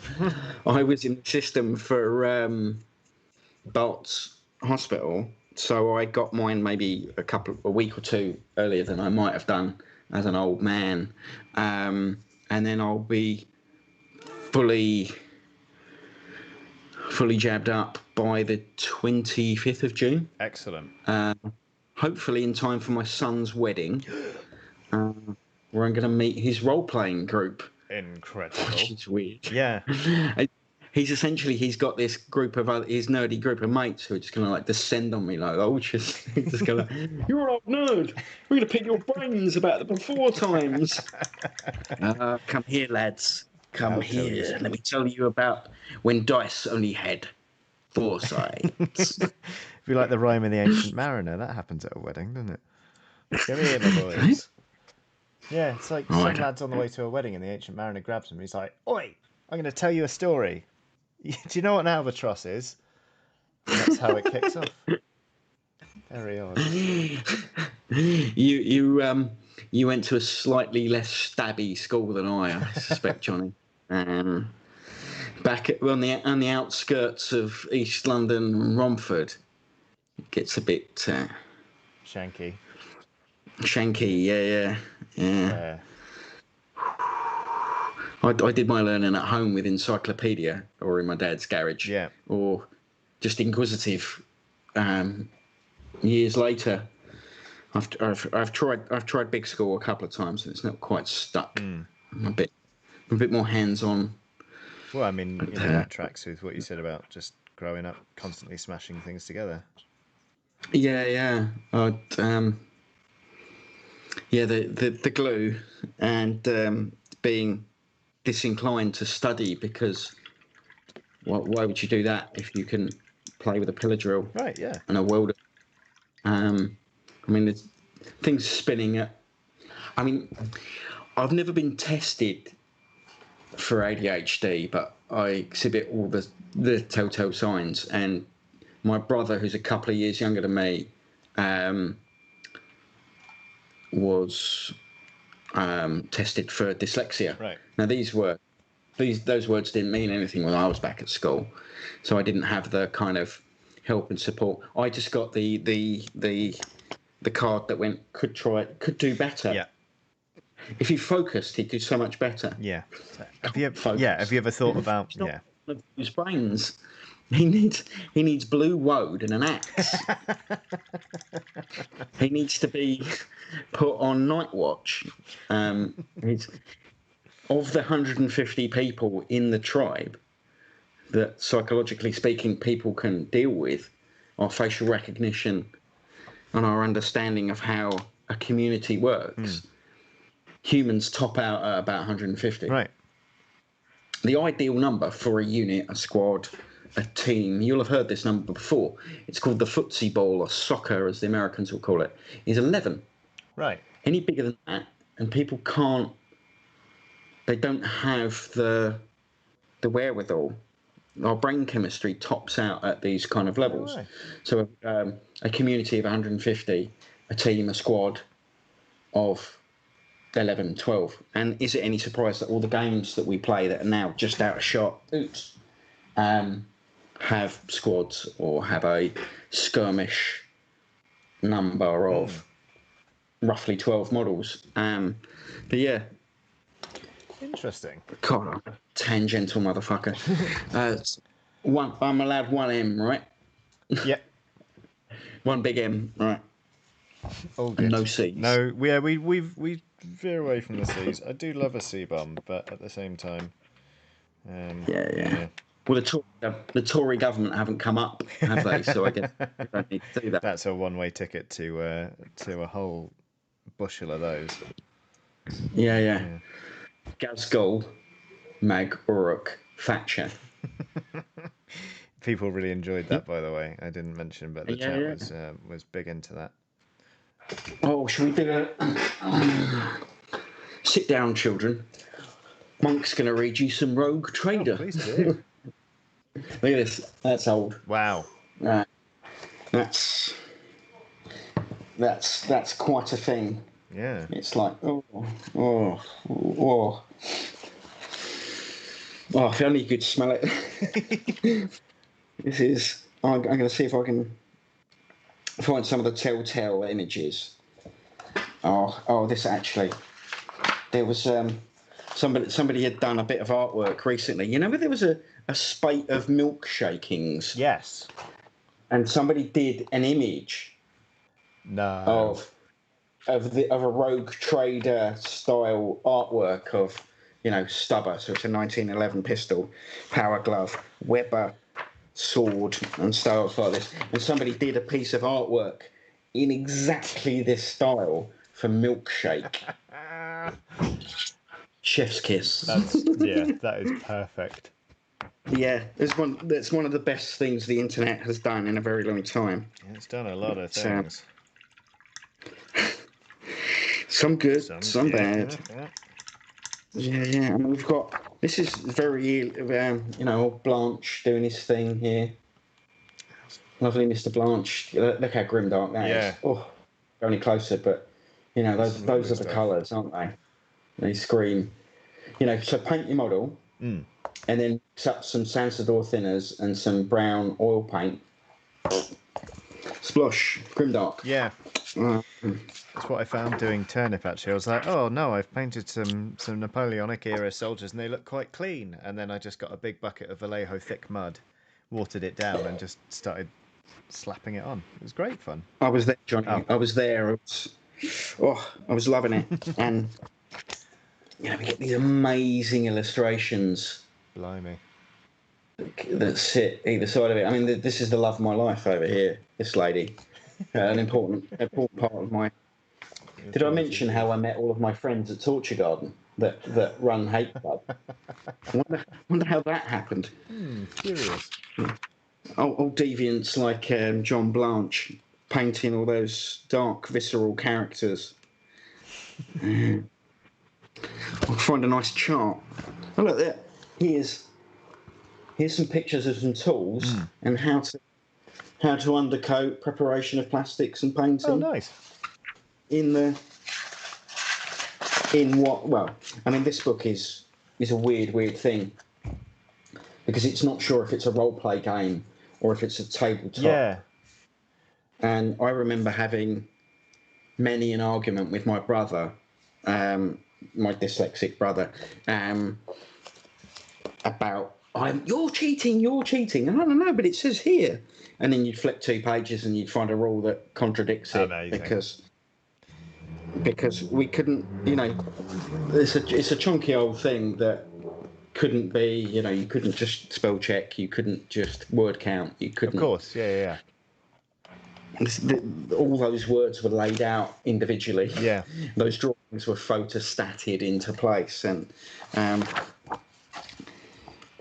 a lifetime ago, I studied graphic design and would have to do, I used Quark Express in my first big boy job, laying out artwork. Cool. These are amazing. Oh my God, I'm trying not to reminisce too heavily. But yeah. It's too late for that. Yeah, no, sorry. No, why are you apologising? Nostalgia bomb all It's over the interesting. place. Quite frankly. Yeah. We'll sit over the park sometime. Yeah. Sit over the park sometime and have a look at those. Yeah, it's getting warmer. Yeah. Ooh, this is always the weirdest stretch of the stream, sort of the final yards where my neck's starting to get stiff. Even though normally I can paint. I think it's because I crane to read the chat when right, and then you find yourself painting. stuck. Yeah. Have a little crick. If only I had bought a beer, but you've done something. All I've done is built an nth of a Palanite Enforcer and thrown a Contemptor Dreadnought across the room. It was pretty impressive, though. I mean, I think it's a highlight of the stream. People are going to remember that. The tears. Thanks, chat, for being concerned on my behalf. They were, in fairness, very worried about that. That's all right. As I say, it's the nature of super glue is that it shatters. Yeah. And it will break rather than the resin. Because who's your friend that know the chemistry there Ronnie, earlier? who's actually had to nip off because they have had a big old sternum tattoo today. So they are, they're going to rest up. Oh, hello. Oh, look who it is. Oh, just in time. This will perk them up. Hello, mate. What you saying? Come on, Fluffy Bollocks. What you saying? It's because I've asked him to come up. Oh, here we go. Yeah. Yes. I'll just act casual. I'll just work with this. You coming or not? Oh, he is. Here we go. Here it comes. It's just in shot. Oh my God. Look at that. Oh, he's here. Oh my God, that is such a fluffy cat. Yeah, look how fluffy this cat is. Look how fluffy this cat is. Oh, he's so fluffy. Oh my god. He's been asleep all day. He's got a Bless cold. him. Here he is. See if he can... No. He's literally been on my bed all day. Wow. Oh, it's just going to purr into my knee. Oh, we can absolutely hear that. Right. Can you? Yeah. That's coming through all right. Oh, it's directional mic. Yeah, There we they're go. pretty good. And it is quite a thunderous roar. He's one of those... Wow. Yeah. That is thunderous. Yes, yeah. If we, yeah, what are you doing? No, this is what the penny's for. We got a little. Yeah.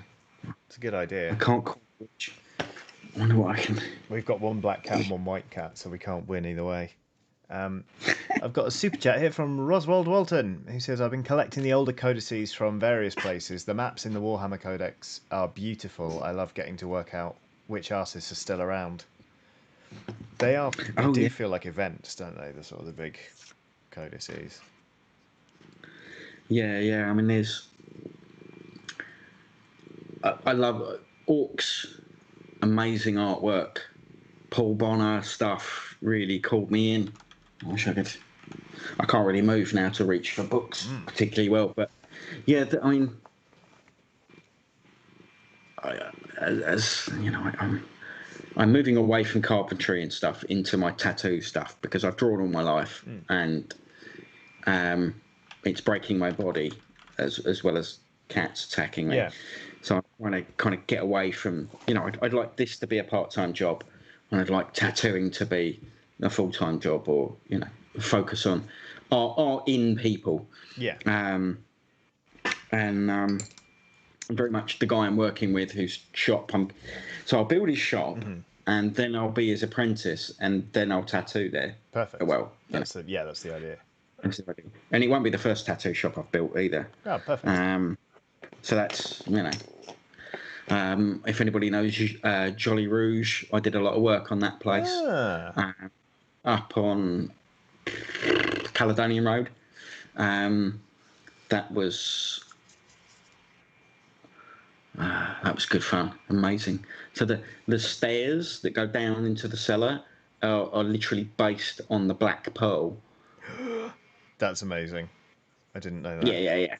He paid a lot of attention. Matt is a bloody pirate. Right.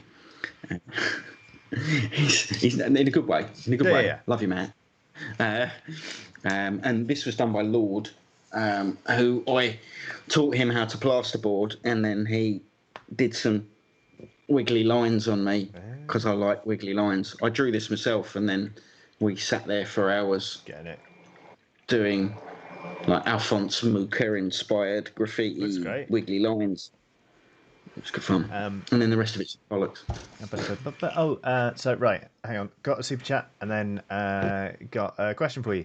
Scott Perkins has done a super chat saying, I could genuinely fall asleep to cats purring. I miss my fur babies back in Cornwall. Damn, moving to London for uni and now work.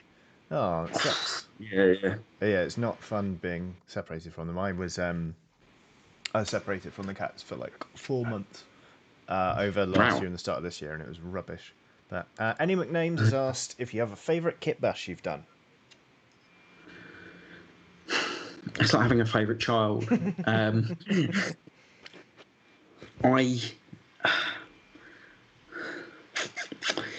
Generally, the last one or the one I'm about to do, right, will be that's gonna be so. And it's the bits are in the post. The bits are either here or midway from eBay land to me.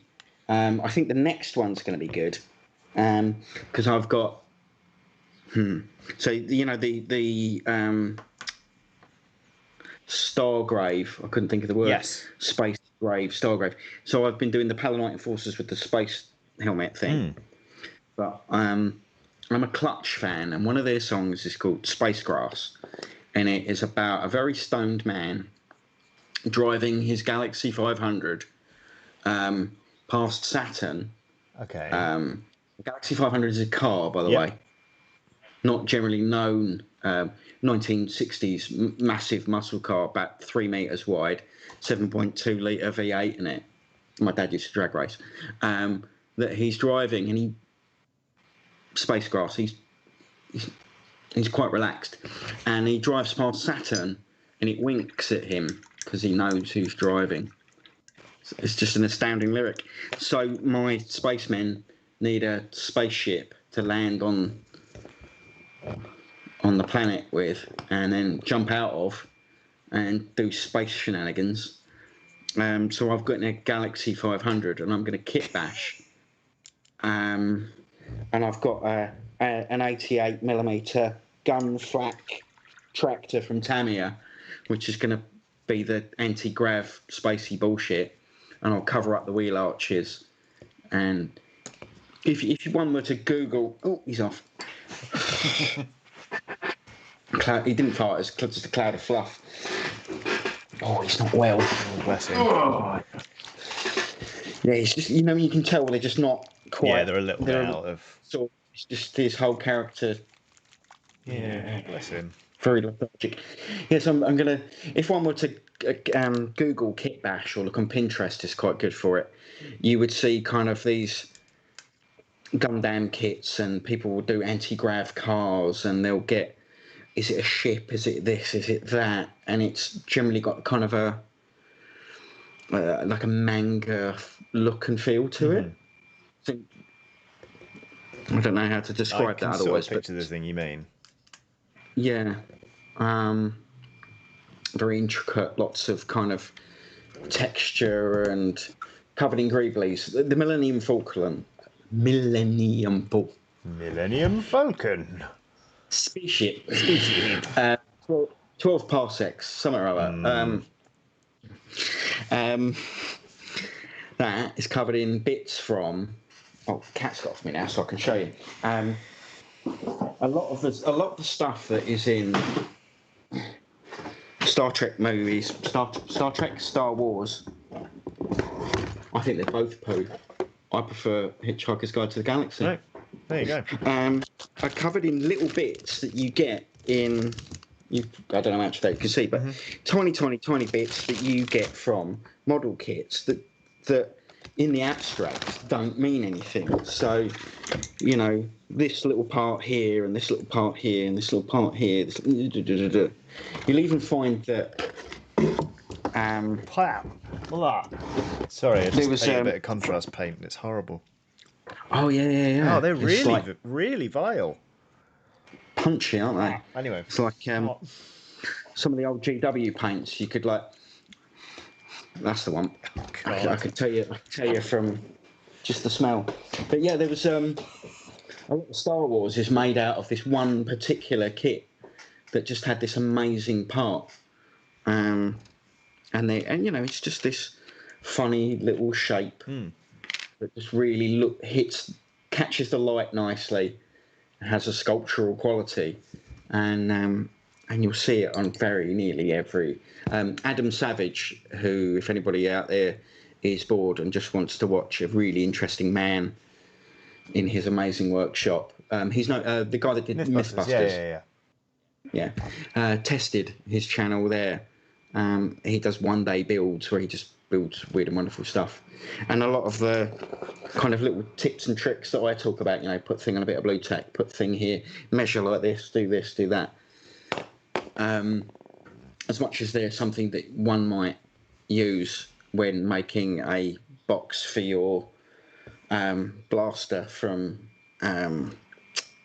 Blade Runner. So he's got a model pistol that he's built from Blade Runner. He's got several of them, and he's built some from real gun parts, and he's built some from resin kits that other nerds have made and have cast up. And he was like, well, I've got this, so I want to put it in a nice gun case. So he makes a wooden box, and he felt lines it and puts a nice handle on it. And then he'll get a resin kit from a guy that makes Soviet-era science fiction models, and he'll paint them up much like you're doing right now, and he'll get the airbrush out and oils and enamels. And it's, just to watch other makers that do things in a slightly different way that inform what you're doing. Yeah. As it kind of goes back to what I was saying about Games Workshop paint style, Yeah. which is probably valid. Kind of has corralled the hobby because it is this monolith that make beautiful, beautiful models. Yes, they're a bit more expensive, but they are employing lots of people and they look after their employees. And they make these great models. And they are a little bit more expensive, yes. But what these other kind of the tankies, the guys that build those, 88mm field guns and stuff, as much as they might have questionable politics and stuff, they really know how to get the best out of their glue and their bicarbonate of soda. Yeah. Bicarbonate of soda, amazing stuff. What your mate there earlier was saying about exothermic reactions. Oh, yeah. It kicks off super glue and it acts as a filler and it makes a joint, and it's when we're basing our toy soldiers, we shouldn't be using sand, because sand looks like sand under our feet, but under a 28mm foot, you want something finer. Bicarb. Otherwise, what you've got is a model on pebbles this big in scale. Huh. Kind of goes back to what I was saying about, sculptural pieces, and why if you're kit bashing something, a Caradron Overlord and a Blood Bowl Dwarf are going to have the same sculptural language, the weight, that mass, the scale within, how thick is the leather on the bottom of a shoe, model to model, is probably very, very similar, down to a thousandths of an inch. Yeah. Of a millimeter. And there's definitely a visual language. If you look at Tau and Space Marines and Orcs and Eldar, and you think about the shapes and you squint and you go, oh, Space Marines are a rectangle with just a little bits of the corners cut off. Yeah. And Tau are maybe Tau's a tricky one, but it's not quite a rectangle, but it's got lots of lines. Yeah. And it have a circle, but that circle will be, it won't be in the middle, it won't be at the top or bottom, but it would definitely be towards a top quarter. Yeah.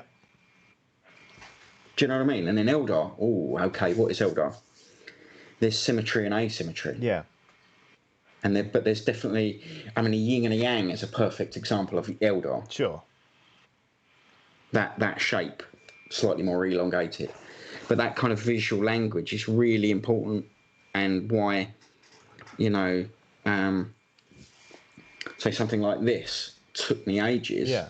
Because I wanted it to look and feel Imperial, even though there are some Orc parts in there. Right. So you've got to... But I've had to use them judicially. Second. Yeah, you've... I think we're talking about the same thing. You have to sort of translate that visual language, right? You can't let too much of it show through. That's really interesting. I hadn't thought about that. But then, as I say, you've thought about kit bashing a hell of a lot more than most people, I'm going to say, but certainly me. Obsessively so. Yeah. I studied graphic design, and the most fundamental thing anybody, I think, can do if they want to get a real grasp of design is look at a font. I'm the kind of guy that watches the film Helvetica. Hey. Yeah, it's great. It's well worth a watch. Yeah. It's a documentary, but it's about a font. Yeah. And it talks about Comic Sans, why I order, and why designers on the whole have that reaction, which I have up, but I will never use. Only ironically will I ever use it. Yeah, just specifically to wind designers up. Yeah. My peers, should we say? But there's so much visual language in the way a font flows, and the way one has to think about use of a font and what one is saying with that. And why one shouldn't just grab and go, oh, that's a nice font, I'll use that for my logo. But I had a reflexive I felt I had the right font for my purposes, because in my mind's eye, the fact that this lovely lady Alfhild, Alfhild,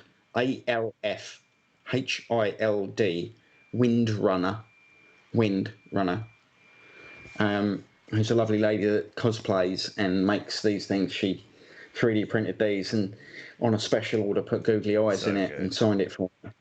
Yeah, you got? Did you say you got ordered some bits from Yeah, her? I ordered some unpainted Purity seals. I haven't done anything with them yet, but yeah, I was thinking I might put one on my shelves or something, or just on like a Yeah. case, you know. But yeah, they're really lovely. But My best thing to wear them on a hat. Yeah. they're very good. Right. And um, you've got you've got a plain canvas. I didn't have get any you? canvas at all. I just bought the plasticky bits, but I'll maybe get to work on the canvas. I don't know. Again, it's just another. Bit of Hessian. Yeah, Bit of your favourite T-shirt. it's just another project in a long line of projects. But Yeah. Have projects. Skip. amazingly, we've run out of time. Pressure. It's 8 p.m. No, I want to talk to you forever, I know Johnny. it's gone very swiftly. We should do this again. And you know, I'd like to. I know the I mean, not chat every certainly week. yeah, but I know the chat certainly enjoyed it. I don't think the internet can take it. Well, we'd have to scrap the C-bomb rule. We just would. It would happen eventually. I didn't know, did I? Huh? No, I you didn't. Did I? No. No. Didn't even say it when I threw that. And if there were ever a time when that when that would have been justified, it was then. But Yeah. right. Well, I thank you so much for coming on. And Mon Dieu, sorry I couldn't make it earlier. oh no, but yeah. Virgin Media, No. get you. But yeah, we will. Well, I mean, I'll chat to you soon. I'll message you straight after this. But everyone watching, obviously, it's been on screen the whole time. But in case you only just noticed, Oh, you asked me. there's Monk's Twitter handle is there, and then a tiny URL to Googlyeyedskull, the channel. Do subscribe, and yeah, have. Pretty close. I don't twatter much. To be perfectly honest, it's one of those things that. But yeah, I'm more prominent on Instagram, I guess. And you'll see more of the cat on YouTube. Excellent. All right. Well, yeah, I will catch you very soon. Thanks to everyone who's been watching. As ever, if you're not subscribed, please do that. That'd be nice. And you know where the Patreon is by now. I won't do this bit. Oh, None of Your Business has snuck in with a final super chat saying this was amazing. Thanks for the stream. So yeah, we will catch you very soon. And yeah, have a lovely evening, everyone. Thanks for watching. Bye. Where's the end thing?